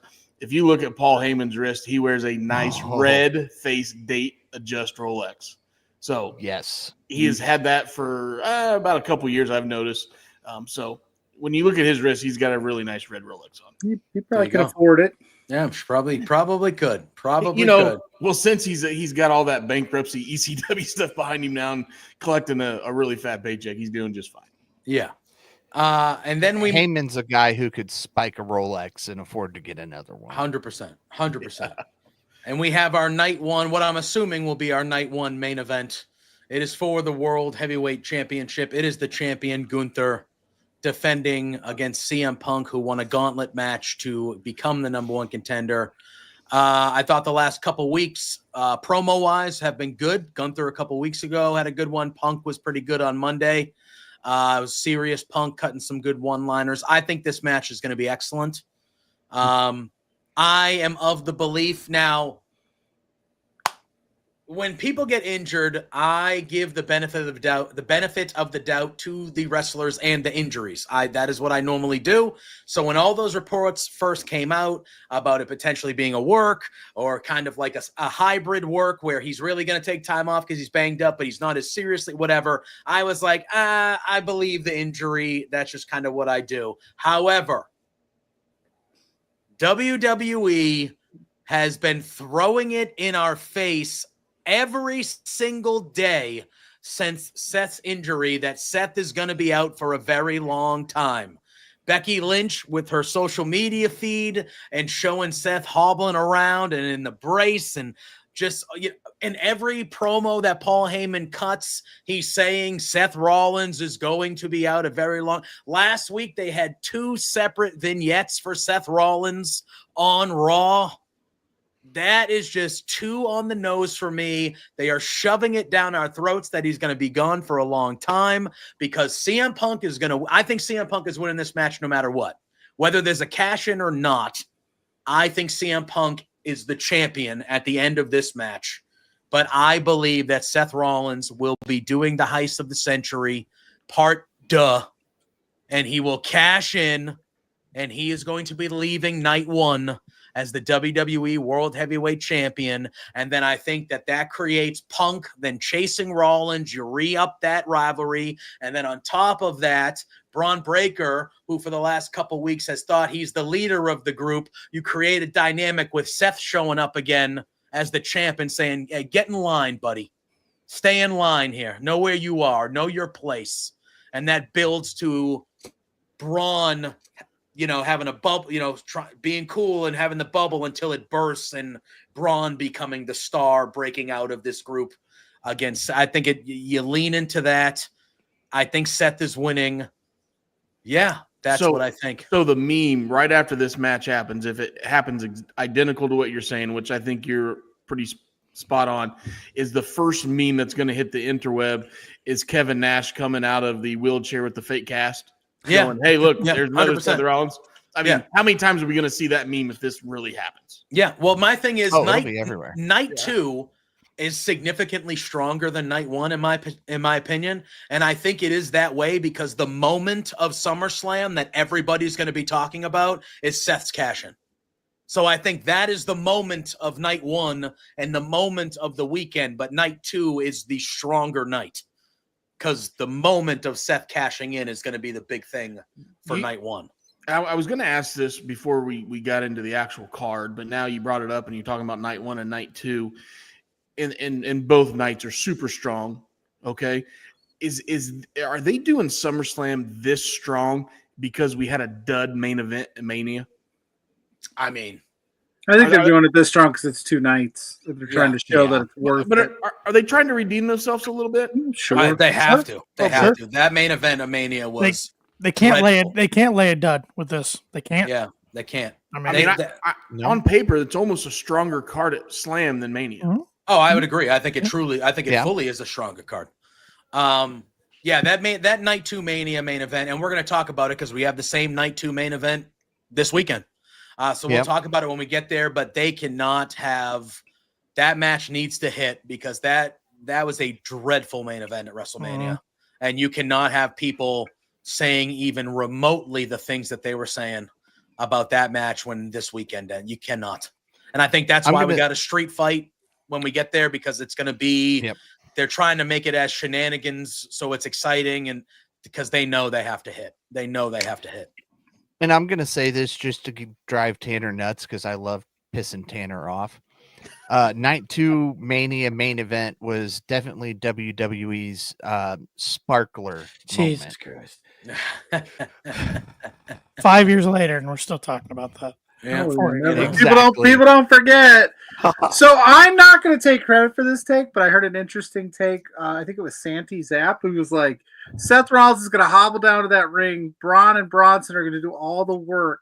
Or he's going to cash in on Punk just to keep Punk from being a world champion and then relinquish the title because he's actually still injured. And I went, you know what? That's not a terrible idea. Just he's like crawling down there, just like, I can't let this happen. And he cashes in and keeps Punk from winning again. But I think you guys are right. I think CM Punk does get it done here, whether Seth cashes in or not. I think it's happening. Yeah. Unfortunately. Whoa. Watch your mouth. Well, look, I love Gunther. If I had my way, Gunther would be the champion forever. But it feels like CM Punk's time to me. I thought that it was going to be him and Cena when we got here, a little while ago. But to me, Punk's been so undecisive since he came back to the company. Yes, we're getting closer to the Punk that I became a huge fan of. Don't get me wrong. And I'm still a fan of Punk. I could care less if he has a title because how long before he says, I shouldn't have won the title because I became the guy that I said I'd never be again because I had a title on me and I knew getting a title shot would do that to me. I don't know. Because he came out and said, I don't want a title shot because I know who I become when I'm champion. And He's then got he goes nowhere after- else to go. He's on his He's best got- behavior. He didn't have anywhere else to go the first time he pulled the stunt. Home. I don't know. Home, yeah, that's the only place he can Can't go keep now cashing is Can't keep cashing AJ can take care of him, since she's probably making more money than him anyway. Yeah, I don't know. I just feel like it's Punk's time, but I feel like a cash in happening and him chasing Seth for the title is the way to go. I would be okay with that. Yeah, I mean Seth has been his main villain since he's returned to the company. So Seth being the guy, and Seth has been obsessed with ruining CM Punk's life. Yeah. If Punk wins the title and finally gets the belt back for the first time in 10 plus years since he's returned, and Seth is the guy that takes it from him, much like Punk did to Drew last year, kind of like, full circle, what comes around goes around type shit. I think, and then you have Punk angry, like even more angry Punk going after Seth to be the champ. I think that's the way you go. Tanner, what are you thinking? Yeah, I'm in agreement with a lot of what you guys said. I think either way, CM Punk wins this match. Wouldn't be shocked if Rollins comes back and cashes in, and then Monday night opens with his cackling. His laugh. That's how it's going to open up on Monday. But you said that's pretty good, Paul. But JPJ, you said something about night 1 and 2 earlier WrestleMania, and that got me thinking. What were we talking about at the end of night 1 at WrestleMania? Anybody? The main event. It was amazing. And who was involved in that main event? Seth Rollins and CM Punk. So no matter what, we're going to be talking about this match and CM Punk walking out. And unfortunately for Gunther, I think the only reason he's here and holding the world title is because somebody had to go against Bill Oldberg. Yeah. So yeah. Wow, was you're not finally off happy that. not happy with the way his career ended. He was not. Shep, what do you think? Go ahead. I could give two shits about Bill Goldberg. you. Speaking of that, when we're talking about, You'll care when he's in AEW. you do. I tell you what, I will. if he I didn't will burn that bridge, he burnt that bridge last year with them. So. I'll resign my position as KOP champion if Bill Goldberg shows up in AEW. Okay. How about Look, see, I hate Goldberg so much, Pluggo, that I told Tanner and Shep that if he won that title, I would quit KOP completely. Ooh. Oh, so they were probably rooting for him. Oh wow! I didn't say that, Paul. Wow. I did not say that. Wow, We haven't seen all of a Paul sudden. KOP since. What was I talking? Anyways, we went. I got a little sidetracked. This match. Shit. Yeah. I think I agree with you. I think it's Punk. I think Seth Rollins comes back. I'm sorry with Gunther because I think he is maybe one of the few top heels we got right now, guys. Yeah. Oh yeah. There's not a lot of just diehard heels right now for all these baby faces, and I think Gunther is the ultimate professional heel. I don't know what you do with him after this. I think SmackDown wouldn't be bad for him. Yeah. Yeah.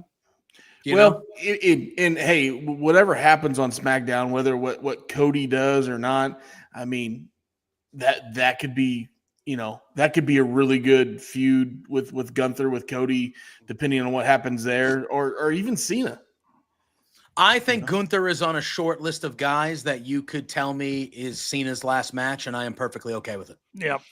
Like Gunther is on the short list with Cody, there's not many. It's Cody, it's probably Punk again. You could convince me, Gunther, or a younger Braun Breaker. You could convince, there's a handful of guys maybe, but Gunther is near the top right there. Yes. It should have been Randy Orton, but they've already told us that was the one and final time at Backlash. Yeah. Mrs. Pluggo saying hi to all you new friends. Hi, Mrs. Pluggo. Hi, Mrs. Pluggo. That's right. All right. Be nice to my wife. So That is night one. Can I say one more thing about the match? Yeah, real quick? of course. Yeah. I do think Punk winning, because I like this world title a lot. I mean, I have it up here in my office. Just I need to get that on camera somehow. I think it's a great looking title. Yeah. I think Punk winning would have elevated, though. Maybe not clear up to where the Universal title is, but it needs something to boost it a little bit and give it more. I would agree. I know a lot of people say, it's title B, or it's actually just a little upgraded of a mid-card title. I think somebody like Punk holding it changes that narrative. I agree. I would agree. And Punk is at that level. Hey, what about this? If Punk wins this, holds the belt till December, and what if Cena's final match is versus Punk, belt versus belt? Could see it. We're going to talk about that though, because I think. Sorry. Hold on to that. Hold on to that. Hold on to that. Put in the hole for Shep. Put in the hole. Hold Put a on pin to in that. it. Put a pin in it. Let's transition to night 2, and let's transition to, I'm sure, what will be an absolute insane shit show. Yes. I can't wait. I can't wait. 6-way tag team TLC match for the WWE Tag Team Championships. It's the champions, the Wyatt Six, Motor City Machine Guns, DIY, the Street Profits, Fraxium, and Andrade, and Rey Fenix. 12 guys in this TLC match. This is going to be pure insanity. Obviously, with the match of this magnitude, it has a chance to be the best match of the weekend. It's going to be high spot central. So much crazy shit is going to happen. And like 8 of the 12 of these dudes are legitimate high flyer guys. If you don't like high spots, then you get up and you go get your a skim-free milk with your fat-free Oreos. Okay. You go up to the fridge and do that while this match is going on, because if you're sitting on your behind for this match, you don't have you may have a pacemaker or some oxygen or some shit. It's gonna rock. I think they need more tag teams in this. Really, honestly, all of them. Just put all of them in there. Yeah. Is it just me, or does Ciampa look like Freddy Krueger in the graphic? I think a lot of these, does. me and Drew were talking about it. I think a lot of these, they look weird in these graphics, man. They look weird. graphics for SummerSlam have been good, except the talent has looked funky. They look weird. Like look at Andrade. Yeah. It looks like it's a wax figure. You know one thing you've noticed on every promo page you put up, every professional wrestler, women, male, they have had perfect complexions. Yeah. I feel like it's AI. I feel like these are AI generated. Not ever. I think I just want to know their skincare routine. Yeah, honestly. All right, Pluggo, why don't we go to you? Like, I don't even know how we break this one down. Just like who's walking out of this mayhem that we're gonna see as the champs? We haven't even factored in the fact that the Wyatt Six have like 4 other people that could get involved. It's true. Yeah. So there's that. That Yeah. makes me lean to them. I just want chaos. I don't care who wins it. I don't care who pulls the belts on. I'm just rooting for absolute insanity on this one. I'm staking my claim to the Wyatt Six only because why not get the rest of them involved? If you have a supernatural freaky group like that, they should, flex that muscle. Fair enough. Scare the mask right off of Axiom. All right. So Pluggo has the Wyatt Six retaining. Paul, what say you? Unfortunately, I'm going to agree with Pluggo again. Unfortunately, what the fuck, Paul? Wow. I'm kidding, Pluggo. I love agreeing with you because unfortunately, like I'm a moron or something. No. You are wearing a Mariner shirt. Your mother's a Mariner shirt. Got him. Yeah. Don't talk about mom. Dying. Shep's upset after Mama Wayne's not happy right I now. know. So I was Shep waiting alone. for Shep to talk about the Mama Wayne slander that Christian. I mean, for some people, that's Anyway. not slander, babe.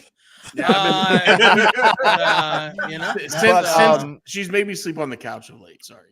That's Yeah. fair. That's fair. I do agree though.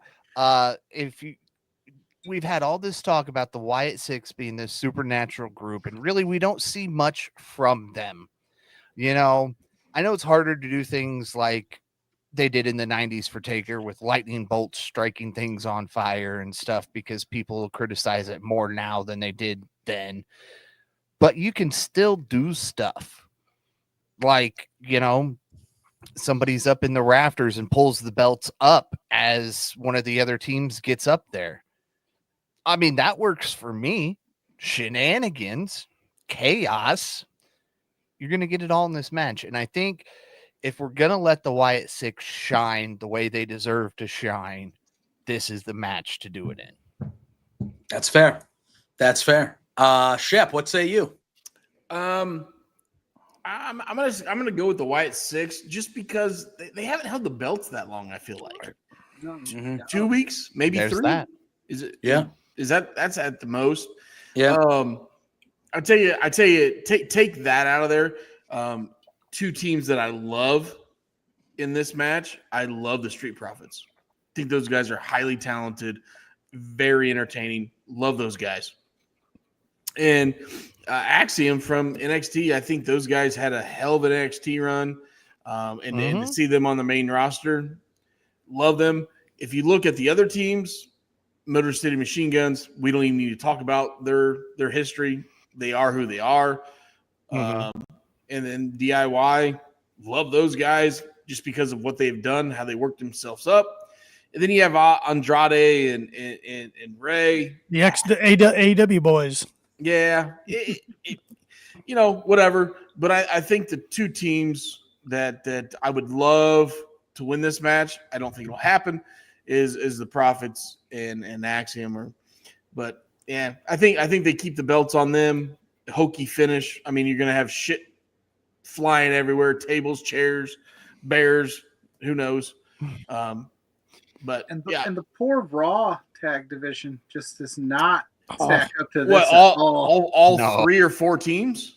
It's a complete And I might be stretching it 3 or 4 teams, right? Might as well move Penta over to SmackDown. You know, okay, and you talked about this, if you're going to have the Wyatt Six interfere, you might see Penta interfere on Ray Phoenix's maybe here. Because well, yeah, okay, well, yeah, potential. Tanner, what are you thinking? Wyatt's as well? Yeah, I'm agreeing with everybody. I think just kind of by default, I think there's going to be so much carnage, and I agree with what Shep said. It just doesn't feel like they've had the titles that long. So, and they're still over with the crowd. So, yeah, I just want to see craziness. I want to see a lot of flippity flops and broken tables, broken ladders. More crazy, the better. Sign me up. That's fair. I personally, I'm the only one that's going off the board here. I'm picking Andrade and Ray Phoenix. Okay. I think that they're going to win. I don't know why. I just feel like they've been put together randomly here, and I think they've been very over with the crowd.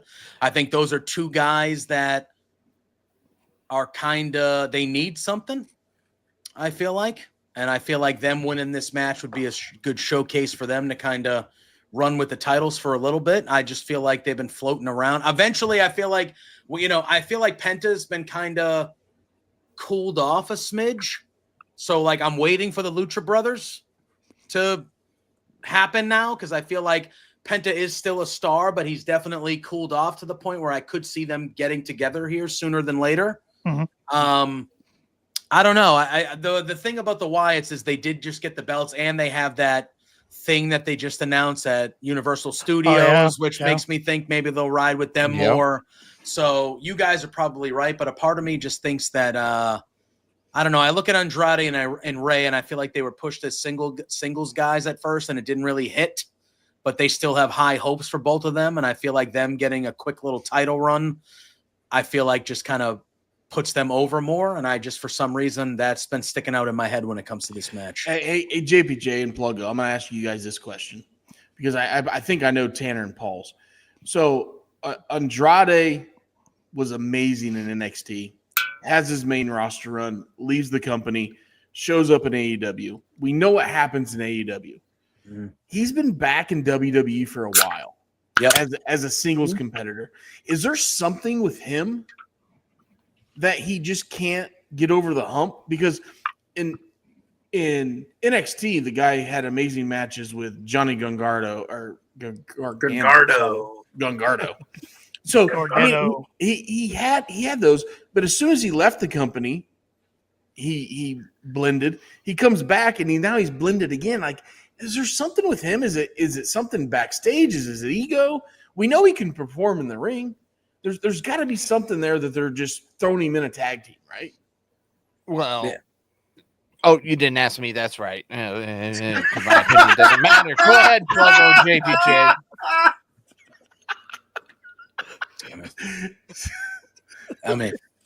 I mean, you're not wrong, Paul. He had a really decent run when he was paired with Selena Vega, and she did most of the talking for him.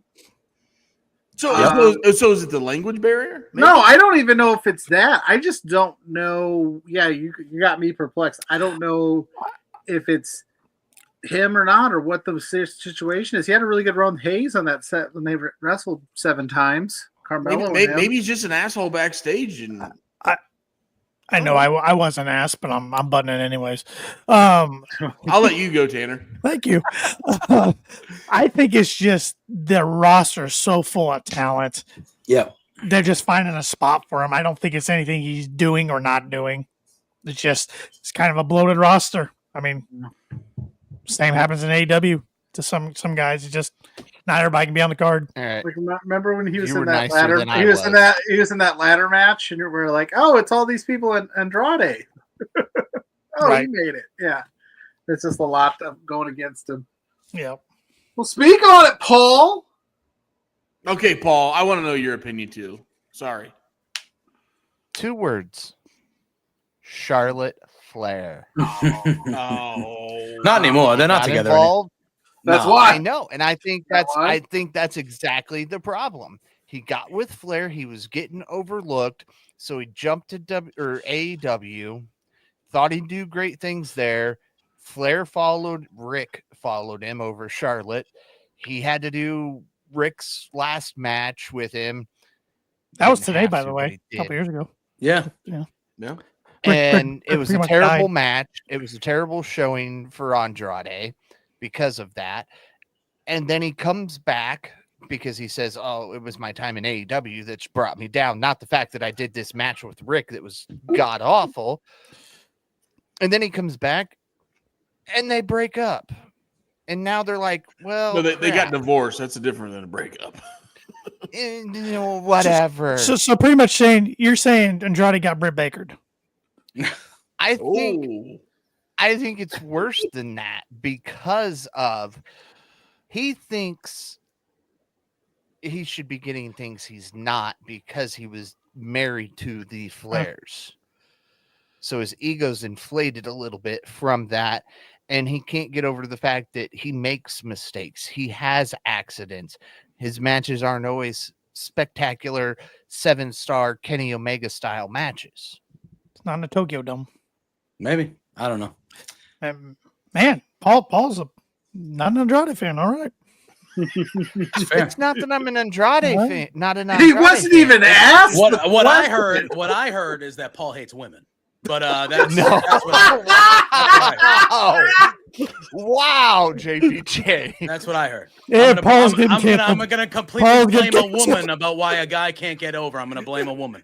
I'm gonna get really canceled with this statement. That's what I heard. That's what I heard. That's all I heard. I don't know. Paul, your publicist needs to make a statement in the morning. Yeah.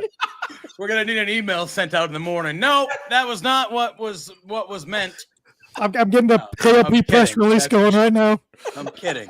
Obviously, listen. That's I can't say you can't hate women when Charlotte's real name is Reed. I'm just saying. What? Her name is Ashley. Yeah, Ashley Fleer. No, it's Reed. I'm lost. He's trying to make some sort of joke. It's not. Yeah, landing. I don't think that works. I don't think that joke's gonna work. We're not on your an internet. show, buddy. All right. It's an internet conspiracy theory. Charlotte's the one who actually passed, not Reed, and Reed became Charlotte. Got it. Thank you, JPJ, or plug over. Put that up there. Got it. Got it. They are the views and thoughts of my own. Yes. These men had nothing to do with it, but I do Yes. not hate women. This is Hey, hey, did the Just Charlotte Flair. Hey, plug, did the Cubs win tonight? I don't know. Did they? I don't know. That, I'm busy doing a podcast. I don't have time. No, you've never been around me, but anytime anybody brings anything up awkward, I say, "Hey guys, the Cubs won tonight." It's kind of my way to get. fair. It's kind of my way to get out of shit, right? It's fair. It could be the middle of December. The but- The Chargers are winning 20. Yeah, the Chargers are putting a whooping on the Lions. That's all I'm saying. The Lions are going to be tough. Chargers can only Yeah. win meaningless games. It's true. Just like the It's Broncos. true. Here, Okay. we got this ticker. Follow us on Weird. Sorry, Tater. You set that up. I could throw a shot at your call. All gas, no brakes. We don't have a quarterback, so that's you can throw gas. That's at me. fair. We have the best tight end in America, so that's He's a rookie. He hasn't played a game yet. he's the best tight end in America. Okay. I bet you you want to bet something right now. I bet you I'm not doing any bets. $5. Let's do $5. That's a nice easy one. Okay. I bet you Tyler Warren has a better overall season stat wise. Okay. Travis Kelce. Well, You're talking to a Bronco fan who hates the Chiefs, so Okay, bet on him. Take my $5. I'll even mail it to you. Gold plated. I want Wow. to agree with Not you. really. That's what I'm saying. I want to I don't agree know how to with do you. that, but So huh? no, Yeah, you're not gonna take the bet. no. oh, fair enough. You gotta do something bigger than that, Shep. He doesn't do it for money. Remember, I talked him into doing a bet between the Browns and the Broncos. Easy money, easy bet. And then for I me. tried to give him a Broncos hat, and he wouldn't take the stupid thing, I got so had enough. to I burn got it. like a million. So Okay. Anyways, All right. let's get Yep. back to professional Yep. wrestling. yep. Yeah, I was gonna say. Jesus That could be a Christ. rabbit hole. We'd be here for till midnight. Mhm. Solo Sikoa defending the United States Championship against Jacob Fatu inside a steel cage, because that we know that works every time of They'll keeping keep those everyone. guys out of there. We know that works every time. The whole family. The Yeah. whole family. Yeah. Is there anybody left that could? Yeah, Tamatonga. Tamatonga's returning. Is Zilla debuting? There's like a million of them left. Yeah, it's true. Seems They have a like- lot of them. There's Tonga, there's Zilla. Zilla, we have not seen on TV, correct? No. And I don't not think, even signed. yeah, no. Rikishi wants to come back. I don't think Zilla shows up. My thing is, I think we're going to get JC out there. We're going to get Tala out there. We're going to get Tungaloa out there. And Jacob's going to fight them all off. And he's going to blah, blah, blah. And Tamatonga is going to make his return. Is the only one left from Solo's bloodline that hasn't come back yet. He comes back. Solo wins. And Jacob moves on to bigger things. And that is, I think Jacob could go to Raw. I feel like that would be good to get him away from those guys. But yeah, as hot as over and as hot as Jacob is, I feel like he's elevated himself kind of above the U.S. title scene to me. Wow. Yep. So I think that Solo wins due to some more chicanery somehow. And then Jacob moves on and Solo. I think Solo with the U.S. title kind of running that division. I think that's a good spot for Solo. So I think that's what happens here. I love your thoughts on Fatu, because I think we're on the same page there. Going into this match, I'm thinking, oh man, let's put a title on him. Let's do this. Which was what I wanted. I wanted him to win this match, but for him to lose this match and then move him to something else, I see your point. Okay, I'm not disagreeing with it, but man, I really want him to win this match. I want him to bloody Solo. I want him to bloody it. I want to bury him. Okay, because I think Fatu will just go over even more. Yeah, that's fair. Kind of what I wanted going into this match. Now, listening to your description, yeah, I can agree with that too. But yeah, I kind of wanted Solo to get really bloody to this, just beat to a pulp. Yeah. Pluggo, what do you think of it? I just want these two to have fun.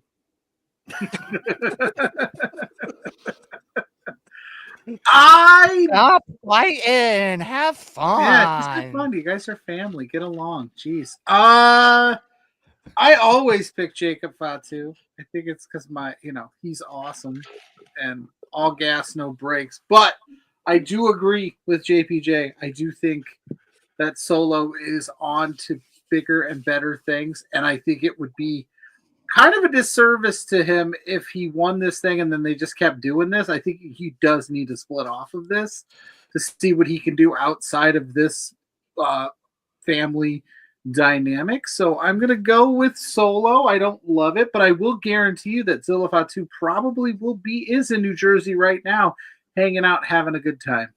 I bet. We met him in that. Remember, we met him in that bar. Oh, we did. He was having a good time. He was having a good time that afternoon. He hugged me. He hugged me more than my family members. Yeah, he was He was having a good time. So wait a minute. He's drinking in the afternoon.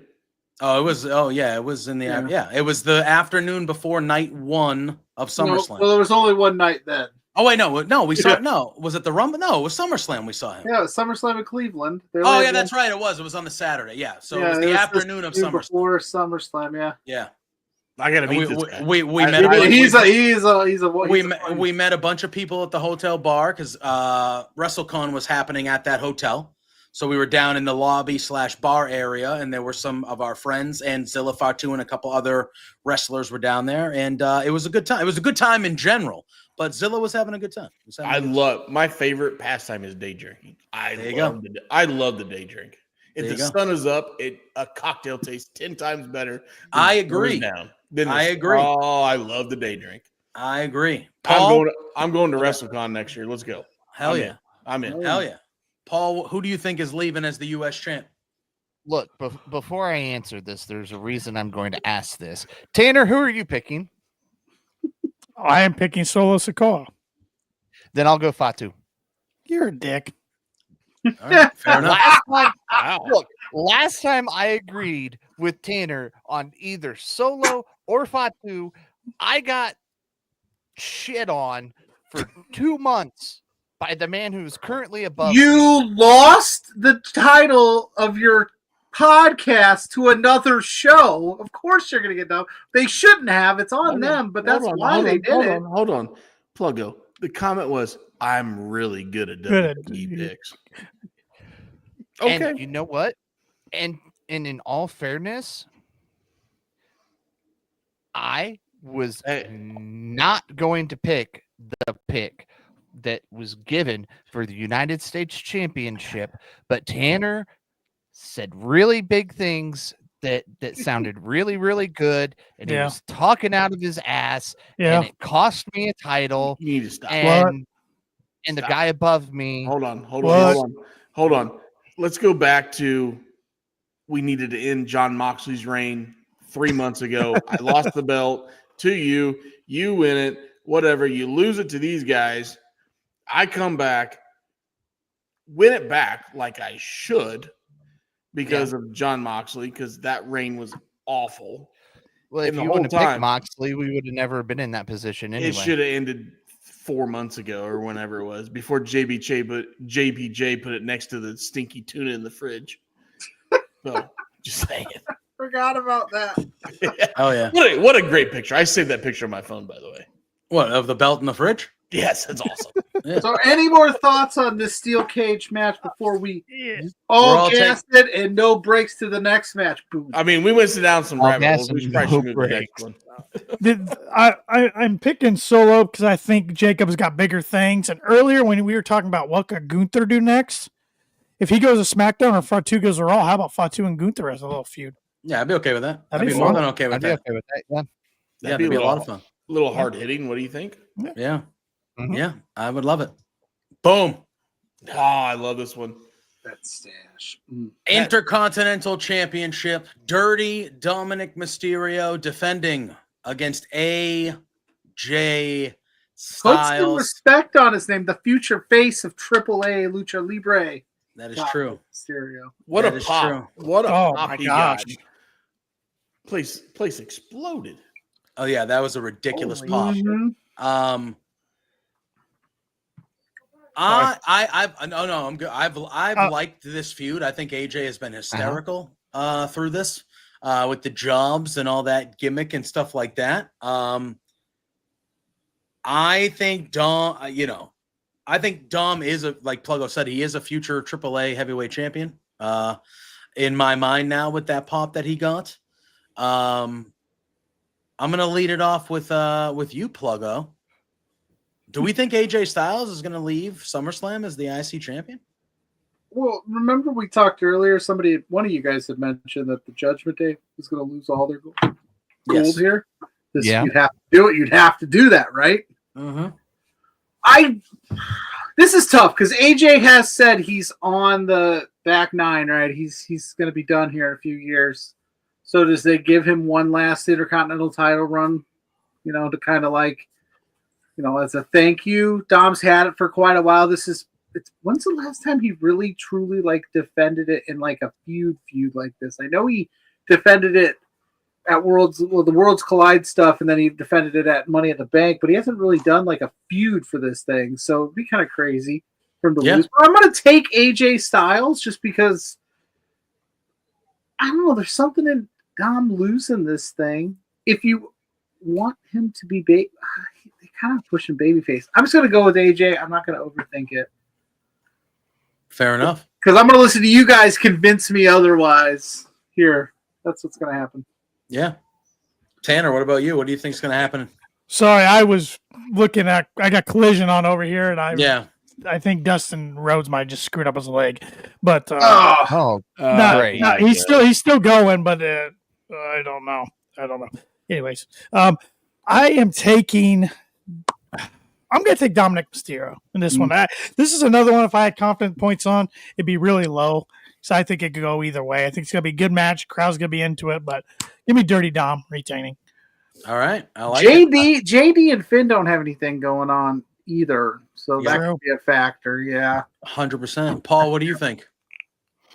Well, see, I've had this whole theory that the Judgment Day thing and involving AJ, eventually Judgment Day is going to collapse. And we see Liv and Finn rejoin AJ like it used to be. And so with the statement of Bliss and Flair winning the women's titles from Judgment Day, I think Styles winning the IC title away from Judgment Day kind of helps that. And again, JD and Finn aren't defending any titles at this, so they now become the only ones within the Judgment Day that have a title. You have Liv come back. Whenever Liv comes back, she's pissed off that they lost the women's tag titles. Roxanne's comforting Dom because he lost his IC title. And so she says, screw it. She leaves. Finn eventually follows, and we see that AJ was behind this all along, which is why he was after Dom and his IC title. Okay. Shout out to El Juggalo. I'm going to cheap plug this real quick. If you want to talk about those shows, Saturday morning, 10 a.m. for exposure on this very channel, we'll be covering the GCW portion of this weekend. Yes, we will. Shep, talk to me. I think AJ wins this belt. But I think it's a little different here. I think there's some outside interference that cost Dom this belt, and that's Vikingo. Oh, and I think that sets up that AAA Mega Championship where Dom eventually gets a world title now. I know it's not a WWE one, but it's a world title. And I think he just brings that belt all over WWE television and elevates that title, which I think is a great thing, and moves on with that. But I think that's the reason AJ gets this belt. Fair enough. Did Ray ever win that belt? Ray Phoenix? Mysterio. Ray Mysterio. Sorry. He's been IC champ. Was he never? No, the AAA. AAA. Google it. Bing it. Ask Jeeves. I don't think he did, but well, here's why I asked, because then you bring everything kind of full circle for Dom if he wins that AAA title, because now he can go, look, I've done something my dad's never done because he won the IC title and it was, oh, just like Ray. He won tag titles. Oh, just like Ray. Now Dom can go, oh, you can't say just like him because now I'm better than him. Yeah, that's fair. Which is what he's wanted to do. His whole career's been built on being better than his dad. What a magic of a match would be in Arena Mexico, Dom versus Ray for the AAA Mega Championship. Could you imagine what that would draw? Pretty good. Yeah, that would do pretty good, I would think. Holy shit. Peacock would put that on under the WWE thing. They should. They should. Yeah, absolutely. They should, I mean, there's endless opportunities there, but I think that's what cost Dom the title. All right. Just builds that feud. Yeah. I'm picking AJ. I'm picking AJ as well here. I think AJ kind of I kind of want AJ to win, and I want AJ to have a John Cena US title reign type thing with the IC title. Just fight a lot of the young. Jesus Christ, Kyle Fletcher. What the hell, man? Just did a tombstone to Dustin Rhodes on top of steel chairs. Yeah. Proto Star. Yeah, he's gonna win this match. He's gonna win the TNT title. Yeah. But I think AJ kind of having a run, not even maybe if you want to do open challenges, cool, but like fighting younger guys, having a good run, just having great matches on TV at PLEs against new faces, putting younger guys over while beating them still and having a little small run. Like Pluggo said, I think he said that he doesn't want to wrestle past the age of 50. He's like 48, about to turn 49. He signed an extension that probably gets him to 50, I would assume. I feel like him being on Raw as the IC champ is kind of a good, I feel like that's a good spot for AJ Styles to kind of just be having great matches, get some new people over, you know, maybe some fresh faces, some younger faces. I would very much enjoy that. I would very much enjoy that. Absolutely. All right. Now we're going to move on to one of the matches that I am most excited for this weekend, and that is for the Women's Intercontinental Championship. To me, this feud has been perfection since they've done it with these two. Everything they've done with Bayley, every promo segment they've had has been excellent. Every match they've had has been very good to excellent. I expect this one to be the same. Now, I'm a little torn. I had gone into this thinking that everything that's happened would happen. Becky would eventually win the title. Becky and Bayley would feud for the title, elevating the women's IC title. And then I thought at the end of this, Lyra would regain the IC title as even a bigger star, and that would be that which I think would happen here. But now I think that there's possibility that maybe Bayley gets herself involved here potentially and maybe screws Lyra or even potentially aligns with Becky. I think that is a strong possibility, but I think before I hand it off, and I'll start with you, Shep, after me. I'm picking Lyra to win this title back, and I think Becky and Bayley, I could see Bayley hanging around and being the next feud for Lyra for a little bit, but I think Becky then she's going up towards the main title. I mean, that's where she's going. She's been excellent in this whole thing. I think she's done a great job of not only elevating the title, but Lyra was already becoming a star. Becky and Bayley, but Becky has solidified that Lyra is a superstar. She is a superstar for them. So. I agree. I think Lynch has done her job. Now it's time for her to move up. Okay. And she's left this place better than she started it. You know, that's the whole job of these professionals. And I love when you brought up Bayley. Bayley's been very outspoken that she's frustrated that she's left off these shows. Okay.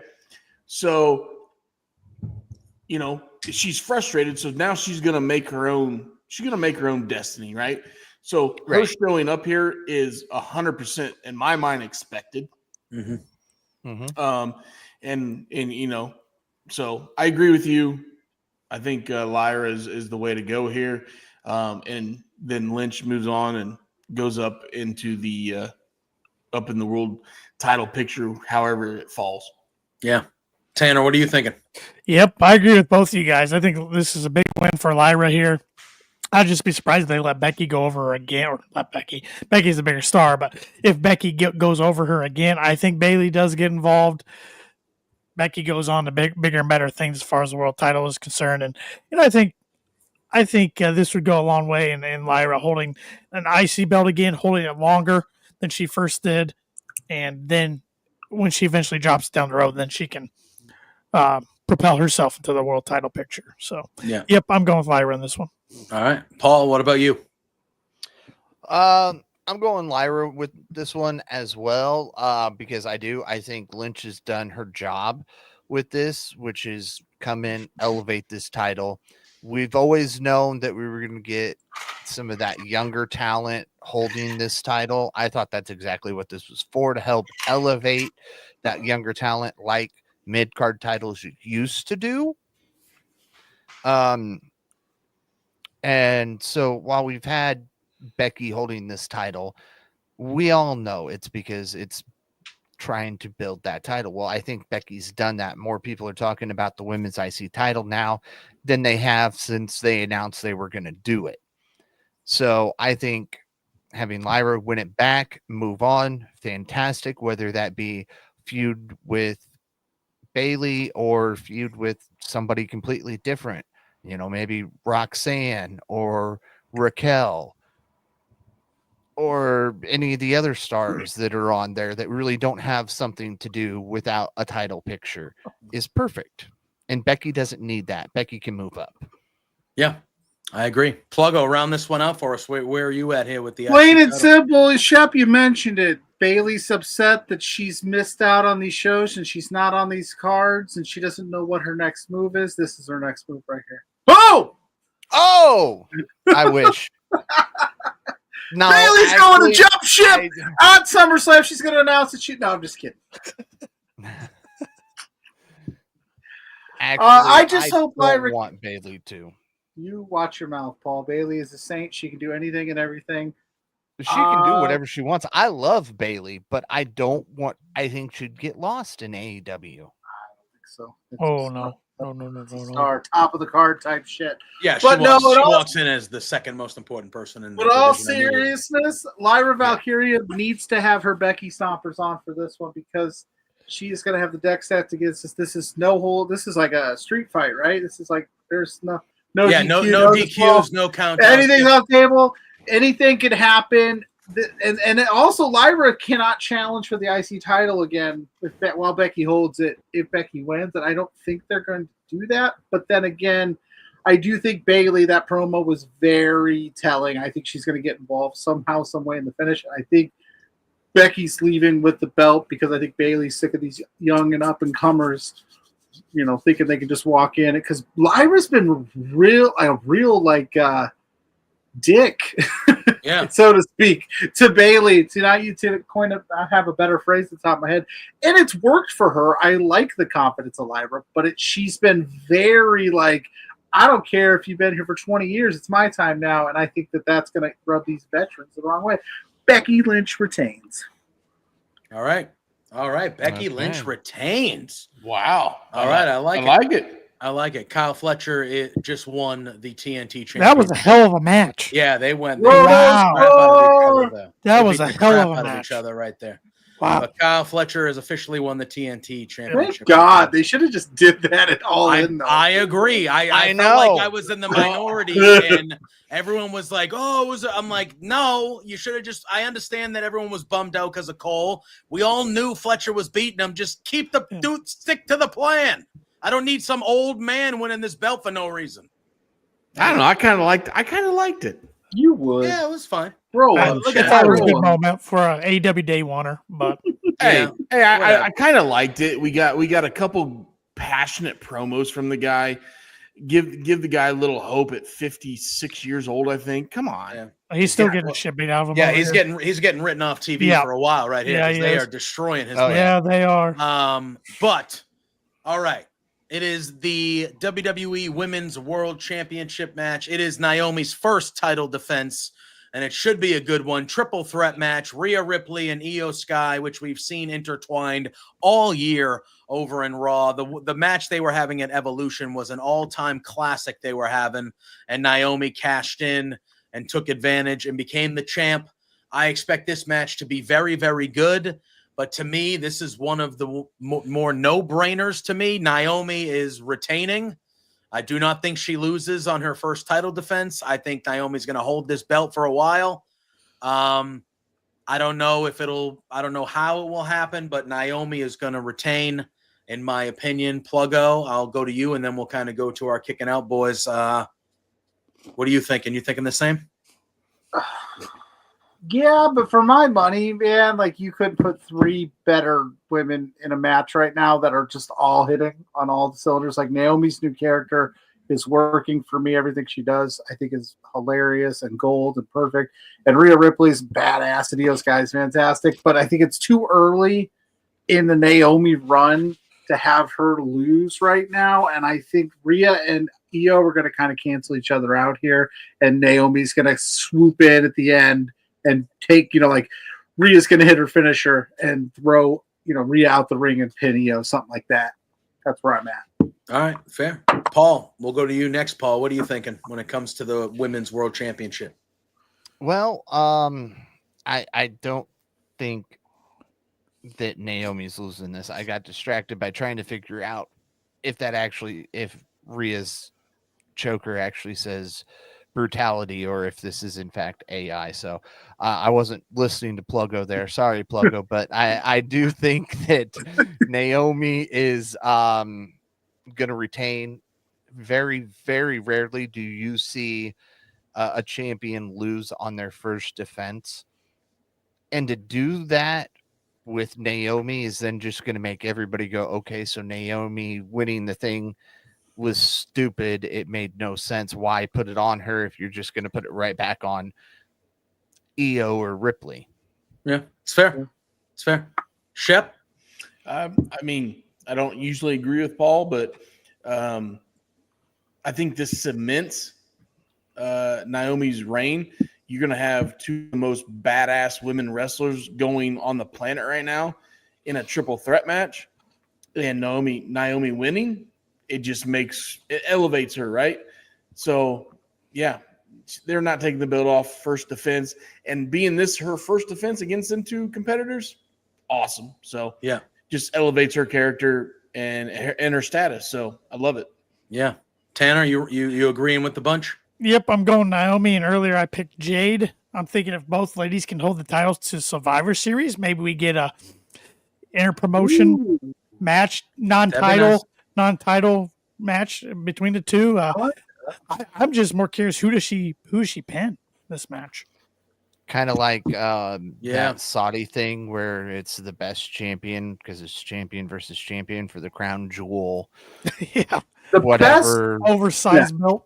The best way to do that, the best way to do it, in my opinion, is she pins Rhea Ripley as Io does what I see. She goes and she does the moonsault. Thank you. I'm blanking on words. It's getting late. Moonsaults onto her. Naomi throws her off, pins Rhea. Not only then does Naomi screw over one of the most over underdog champions like in Io Sky that we have, and then she also pins Mommy, which would just be massive more heat on top of heat. I like that. Yeah. That's right. You go with that. If that happens, I will never shut up about it. I'm going to tell you that all right now. I think you can have Naomi. You're building to Mania already. Naomi and Jade WrestleMania next year. Okay. Yeah. Fair. I think that is definitely a way they could go. I think we're all in agreement. I think this is Naomi's 1,000% to retain. I could see something like that, Pluggo, where somebody else is going to win. She sneaks in, throws the other person out, covers, boom. I think it's going to go. And then we are here. Again. A rematch from the Night 2 main event of WrestleMania. And let's be honest, if we were just going on merit alone, a rematch we didn't need to see. Yeah. Because the first one sucked. Yeah. It's fair. It is the champion, John Cena, the last real champion. John Cena defending against Cody Rhodes, who won King of the Ring, which got him this title shot. I don't know how the contract is still legitimate and has not been fought by John Cena. But either way, this is happening. One thing I am very confident in is that it will be better than their WrestleMania match, because if it is not, holy shit. That will not be good. Boys, I don't know what's going to happen in this match. I don't know if Cody's just going to win it back as the hero. Hey, Cody won it back. I've been leaning double turn in this match for a while now, but I don't really know. I just feel like we're officially in the last quarter of the year of Cena, and I feel like we're getting to the point where the crowd is just going to – we know when that number gets to single digits and it's creeping down, the crowd's not going to give a shit anymore about John Cena being this bad guy, and the crowd's going to cheer him. They kind of always – they really never stop cheering him to an extent, but like the crowd is going to cheer him. And to me, because Cena's around this year, I feel like if you did the turn with Cody, Cena is still the main babyface. He's selling a ton of merch. You don't really lose anything on that aspect because Cena's still around. I just think it's a cool thing they could do. I think if we see The Rock somehow, Cody is definitely turning if The Rock shows up. But I still think, I don't know. We've seen teases of Cena like kind of babyface-ish at times. The match with Orton at the King of the Ring final, we saw an aggression out of Cody that we haven't seen. We saw the aggression in that contract signing with Cody attacking Cena. And I just feel like they've been teasing it on both ends a little bit. I could see it happening, but I'm still kind of torn about this one. Tanner, I'll start with you, and I'll go all the way down the screen to Puggo. But where are you at? You call me Puggo? No, I said He Puggo. called you Puggo. No, I didn't. I clearly said Pluggo. It sounded like Puggo, so I'm Listen, going with it. I've called him by that name thousands of times. I'd never once have gotten it wrong. So if you guys want to, whatever. Somebody roll the tape back. Unless the L could have got stuck, but I said It Pluggo. might have got I think the L got stuck, but either way, it was phenomenal because Puggo works too. Yeah. But Tanner, I'll kind of go with you, and then down the line, like, how are we feeling about where this goes? I would love to see a double turn. I mean, I'm a huge Cody fan, but and he's always been better, in my opinion, as the challenger, not the champion. Yeah. But I just think he needs a fresh coat of paint on something. I don't know why, because he's selling more merch than anybody, or almost more than anybody. And, they keep leaning into calling him the white meat baby face. I heard him do it today on Hot Ones with Sean Evans. Heard Triple H do it on Unreal. But also, I think they're wanting us to feel like it's going to be a double turn so much it's not going to happen. It's fair. Like Cody even came out in an interview, I think it was reported today. He said if he did go heel, he would have no music, he would have no pyro, and he would almost get himself canceled, pretty much. I think with him saying all that, it's like got people, oh my God, he's going to turn, and he's not. But I do think this is where we get the first big step to a John Cena face turn. Yeah. And then I think he completes it on Monday night. I think Cody wins the title, and then on Monday you got those two having an in-ring segment. The Braun and Braun come out, do a beatdown. You get a 2-on-2 tag right there. Then you've completed the face turn back for John Cena. Fair. I don't hate it. It's just Anophilia hates kids. Wow, what happened? Hold on, let me. It just says, kids cried when Cena turned. Can't wait for more kids to cry if Cody does. Wow. Hell yeah. Fuck them kids. Shep, Ouch. Shep, Hold what are on. you thinking? Before we get into this, I want you guys to look at this graphic. And we're looking head on. Yes. What the hell is wrong with Cena's right eye? Yeah. What's wrong with his mouth? What? Yeah, I was. Look at the thinking eye. Guys, that's his face, all right? Jeez. Wait, What's wrong with your Has eyes? Cena had a wonky eye, and we've never noticed he has a wonky eye? It's not. It's weird, but seriously, I'm sitting here listening to you guys talk, and I'm like, man, just sitting at this, it looks like what you expect when you go to a funeral service. I was just gonna say, casket. it looks like the makeup around his mouth is what you see in like a wake. Oh, like the mouth yeah. looks. Am I crazy? No, I brought it up. I thought it was just me, so the complexion of these professional wrestlers. I mean, Oh yeah, he's got some blush on under that right eye. There's something going on here. Cody's scar looks like Don Callis' scar. Hey, I don't know on this what's graphic. happening. Guys, I'm telling you right now. And during my first marriage, I had a mistress that had more fucking makeup than this shit, so it's okay. Long story, boys. That's for another podcast. It is. Back to this match. I agree with Tanner. I think you're going to get this double flip. I think it's time to put the belt back on Cody. Okay, he's the face of the company. After seeing what we just saw in Unreal, I think it kind of leads up. It's perfect timing, guys. They do this shit on purpose, right? Yeah. It's time for him to lead the company for the end of the year into the next year. So, yeah, I'm with Tanner on this one. Now, on Monday night, is it the Braun versus Braun guy? Whatever. I don't know. But I'm with Tanner. It's Cody. Cody going over. All right. Paul? Let me ask this. Is Cena going to make it to Crown Jewel with his dates that he has left? His wonky eye. I would think so, right? He's going December would be the end of it. He's got 12 with that in there. Yeah. Okay. Well, okay. Look, I bring it up for a reason.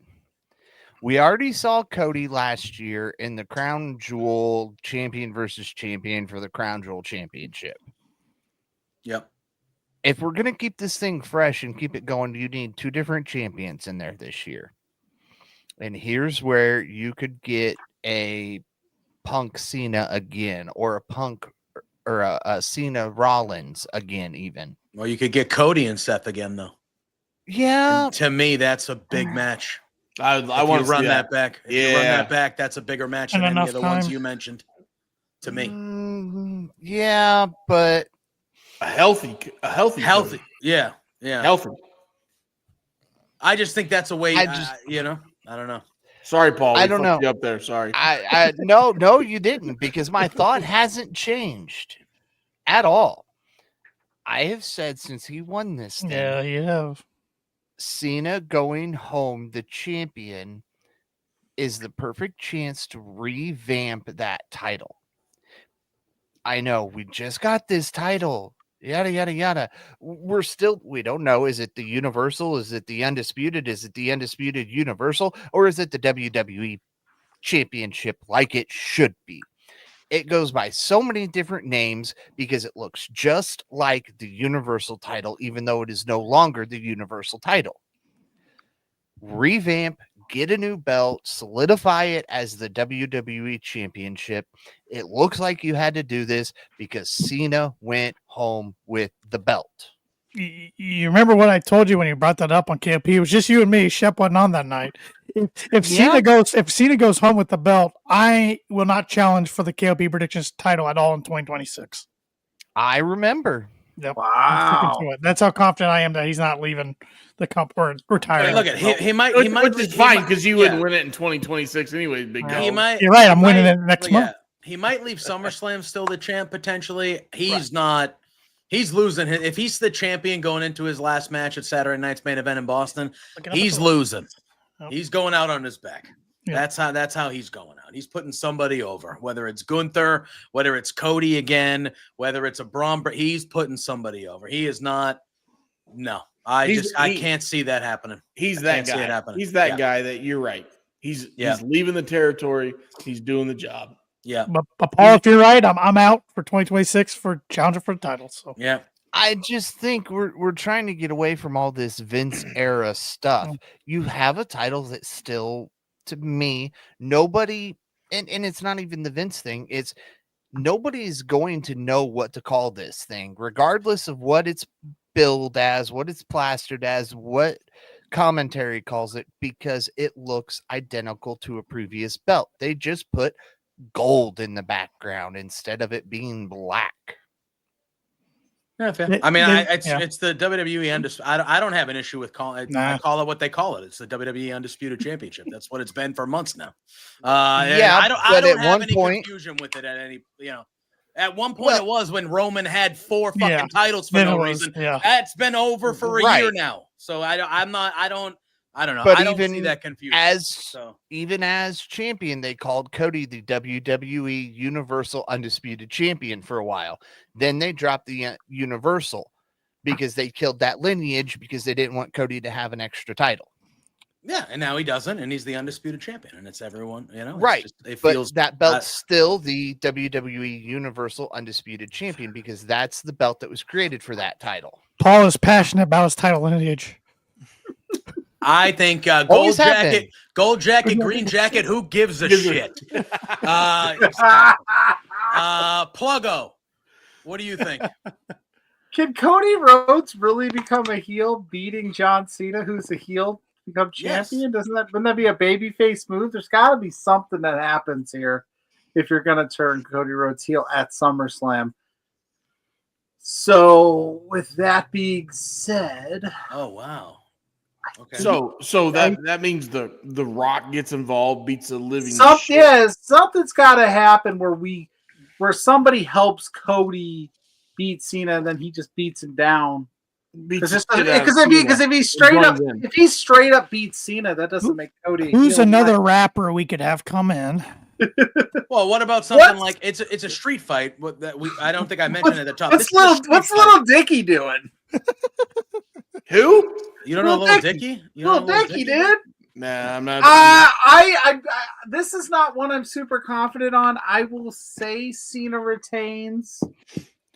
We're not talking about Paul's alter ego. Thank you, Pluggo, for agreeing with me here. Wow. I will say Cena retains. I will save you the title talk lineage. Wow. Wow. Sorry. Because I think you can turn Cody heel if he can't get it done here, then he just snaps even further. What? Wow. What are we wowing about? You didn't hear Shep's joke. He said Paul's got a small dick. No, I was in the I was middle just of ignoring my Shep. amazing analysis of this match. You said Little Dicky. You said Little Dicky, and he goes, "We're not talking about Paul's alter ego, are we?" You didn't hear that? I mean, you put it on a T plug. I had to take a swing. Yeah. But Shep would Pluggo know. had already switched to talking about Cena retaining as Shep said that. So Pluggo probably went, "Oh, because I agreed with Paul, I now his alter ego." You have a little Dicky, Paul? No, we're not going to discuss this here. Cool. Because... I mean, hey, listen, that's why we agree on things. We knew we could smell our own. And on that note, back to you, JJ. Hey, boys, son of a bitch, we're never getting invited back. No, you will. I don't know. I don't know. This would be one if I was doing confidence points, I would be pretty low on because it feels too on the nose to give it back to Cody. Then what's next for Cody? What do you do with John? Does he just? I kind of want him to get closer. I kind of want him to get closer to that 2026 date. But you're right. They are going to start really hammering the cheering home once he gets into single digits. But I'll take Cena retaining.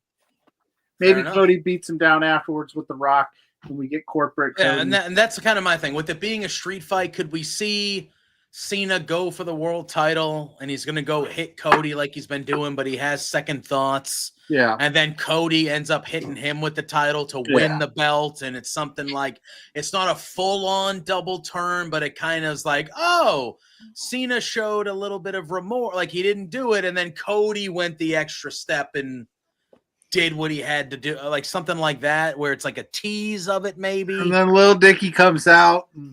Paul's out there running around, and it is what it is. I'll be there. I'll make sure that Cena stays a heel, guys. So real quick, and retains that title. Being a street fight and throwing the Rock out of there, is there anybody else that can get involved in this match that would make sense? Travis Scott. Travis Scott. Oh, yeah, but they've already not going to said happen though. They already said he's done. He's gone. He's out. Maybe that's a smoke screen. They've said lots of things and other things happen. So you're gonna put that? Drew Scott and the never say injury never. No, I don't think it would happen. But Drew mentioned it in the chat earlier. But he said, "Is there any possibility that Seth could cash in on this match?" Sure.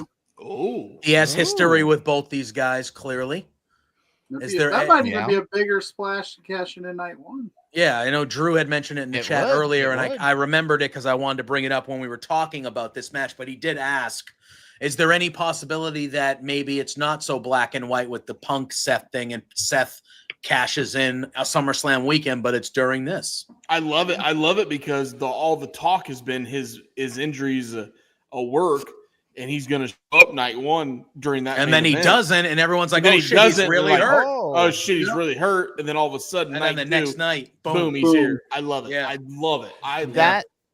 That would be the heist of the century over the WrestleMania one, because this is seen as last SummerSlam. Yeah. And then you could build to, Paul, you were mentioning the two new fresh faces as the champion. Then at Crown Jewel, it's Punk and Rollins. There you go. We think Punk would be Gunther. Then you get Punk and Rollins, but it's as you run that back as they're the champions. There we go. So when you talk about like having not fresh faces, because those guys aren't like fresh, right? But like new faces in that match the second year, because we know Liv's not going to be involved in the women's side, and right now if you're going to be doing, Naomi and Tip, that's a good way to get to Naomi and Jade as well. So you can have two big feuds kind of rekindling with the Crown Jewel Championship up for grabs. So that could have. I mean, at first I was like, no, it makes too much sense, but it also made too much sense for Naomi to cash in on Jade, and they fucking flipped the switch on that too. So, boom. And I like, when Drew said it, but then Shep, the way that you just said it, like everyone, a lot of people think Seth is going to cash in, and then he doesn't on night one, and everyone's brain is going to go to, oh shit, Seth really is hurt. And then boom, the next night it's like, oh shit, somehow I got fooled again. He's not really hurt. He's cashing in on this one. Yeah. That'd be cool. But either way, I think we got a 2-night affair. We ran a little over, but that was expected. We were having a party tonight. So we have a big 2-night affair. The card is strong. I think this is going to be a very good show. I'm expecting it to outperform WrestleMania. I really am. I think it's going to be so far the best show that maybe WWE has put on this year. The card is stacked. I think they're trying to prove a point. And make this a really, really big deal with it being the first 2-night episode edition of SummerSlam. I think it was Pluggo who said they want to make sure everyone gets their money's worth. I feel like that's what they're going to do here. It should be a good time. Thank you, boys, for joining us. We'll let Tanner go first, and then you guys can all plug your stuff, but plug your show, plug where they can follow you individually. We'll go with Tanner, and then we'll kind of go down the list of you boys before Pluggo does his thing. Yeah, well, thanks again, boys, for the invite. It was a great time as always. Can't wait to do it again sometime. But you can follow me on social media at TannerLee92. I tweet a lot about wrestling and my favorite sports teams, and I'll vent about my sports teams when they piss me off, which is more times than not. So every day, if you're a Broncos fan. Same. Hey, scary thing is I got expectations for the first time in a decade, so I'm ready to get hurt. That's what I'm saying. So, but yeah, you can also check us out, Kicking Out Podcast. We're on all social media at Kicking Out Pod. Give us a like, give us a follow, hit that subscribe button on YouTube. We go live most Sundays at 8:30 p.m. Eastern Time, but lately it's been yours truly earlier in the afternoon. But either way, it's on Sundays. And we're mainly a AEW podcast. We'll be breaking down this week's Dynamite and Collision. Collision looked like a hell of a show tonight from what I kind of saw over my shoulder here. So, yeah, come check us out, 8:30 p.m. on Sunday. Heck yeah. Shep. All right. I'm the Shep, at the Shep27 on Twitter and Instagram. I post a bunch of random shit. Sports, food, sprint car racing, wrestling. I'm all over the board. I'm a nutcase. It's all good. Follow me. I love joining you guys. I appreciate the invite. This was awesome. And yeah, I'll be on KOP on Sunday night at 8:30. There you go. Give or take. I will be actually. I will. You see, the inflection was a question. Here's the thing. I will be there the last 2 Sundays. Long story. We'll talk about it on KOP. I got a little out of hand, but I'll make sure I'll be there. Paul, Amy, he's on the fence. But yeah, follow me. Let's have some fun. I'm pretty lighthearted on everything. So there we go. Paul. Okay. Well, you can follow me at Paul Zartman 87. I don't post as much as my other 2 co-hosts do. Normally when I do, it's about my books or tagged in something that Tanner has tagged me in for KOP purposes. But you can find some interesting things out about me there. And yeah, Shep, I will be there this Sunday because we're going to have a party on KOP. Prepare for it to go long, boys, because Sunday is my birthday. So we are going to have fun on KOP. Heck yeah. Well, happy early birthday. Thank you much. JPJ Pluggo, thank you guys so much for having us on here. I normally have a whole long spiel that I say, and Tanner did half of that, so I'm just kind of rambling now. All right. Well, yeah, we always love you boys, and hopping on your show, getting to do this always is a pleasure of ours. So Pluggo, do the damn thing, plug everything like you do, and then we'll say goodnight and get out of here. Yes. So I am Pluggo. You can follow me at Pluggo on all social media platforms. Go see what I got going on there. Thursday nights, 8 p.m. It's at 8 p.m. I know what time our show is because we're not divided on beards with this gentleman. At B2Beards on all social media platforms to see what we've got going on as a show, what we've got coming up. And then For Exposure this Saturday morning, 10 a.m. with Larry Pacheco at For Exposure Power. We'll be talking about GCW, all the shows around SummerSlam weekend. And then I will be back on this very channel as well, Saturday and Sunday night, doing the post show. PLE's little open house situation. Right now, I got DC Hendricks for night 1 and Dan Brown for night 2. You never know who might pop in on those nights as well. You know how I play it. I keep it pretty loose, but that'll be happening right here at Love for Wrestling. Yeah, and Pluggo, I just put the thing back below us, but we got something going on tomorrow. Here at Love Pro Wrestling. LPW 39. It's going to be a good one. Short Kings versus Paralira. It's going to be awesome. The tag titles. Yes, it should be a very good one. 9 p.m. Eastern Time, 7 p.m. Mountain Time, IWTV, LPW 39, Time to Pretend. Really kicking off the weekend with some good independent pro wrestling. If you guys have never watched any of our shows, I highly recommend you do. They are some of the best shows you'll see there, top to bottom, just a bunch of quality. We had Billy Starks last month. We had Sinner and Saint last month. We got a great show build tomorrow to kind of kick off the weekend here at Love Wrestling, heading in to SummerSlam. It should be a good time. Boys, as always, thank you for joining. We will do this again sooner than later. You can follow me at JPJ Loves Gaming everywhere. Thursday nights, 8 p.m., like this man said, the flagship here between two beards. Thursday morning, 9 a.m. with Drew, who was in the chat all night, Firmly Inc. You can catch me on Mondays after Raw and Wednesdays after Dynamite over on bodyslam.net. And you can catch some of my other work over on the Hive Media, our pal Josh Robinson, and our group that we got doing some stuff over there as well, where we talk some pro sports and things of that nature. I'm sure next week I will be yelling very much about my Boston Red Sox. As I did the first 10 minutes of this show, because I want them all to die. But anyway, just my owners. On that note, everyone have a fun weekend. Enjoy the SummerSlam. That's right, the SummerSlam, as the great Bret Hart said. You see CM Punk on Raw said the SummerSlam. He's called it that. I loved it. But enjoy the weekend. We appreciate you all in the chat. We will see you. And then you guys know the drill. Until next time, say hi to Sue. Hi, Sue. Hi, Sue. Peace out. Hey there, Plugo and JPJ.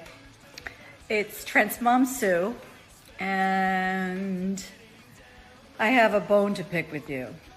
So,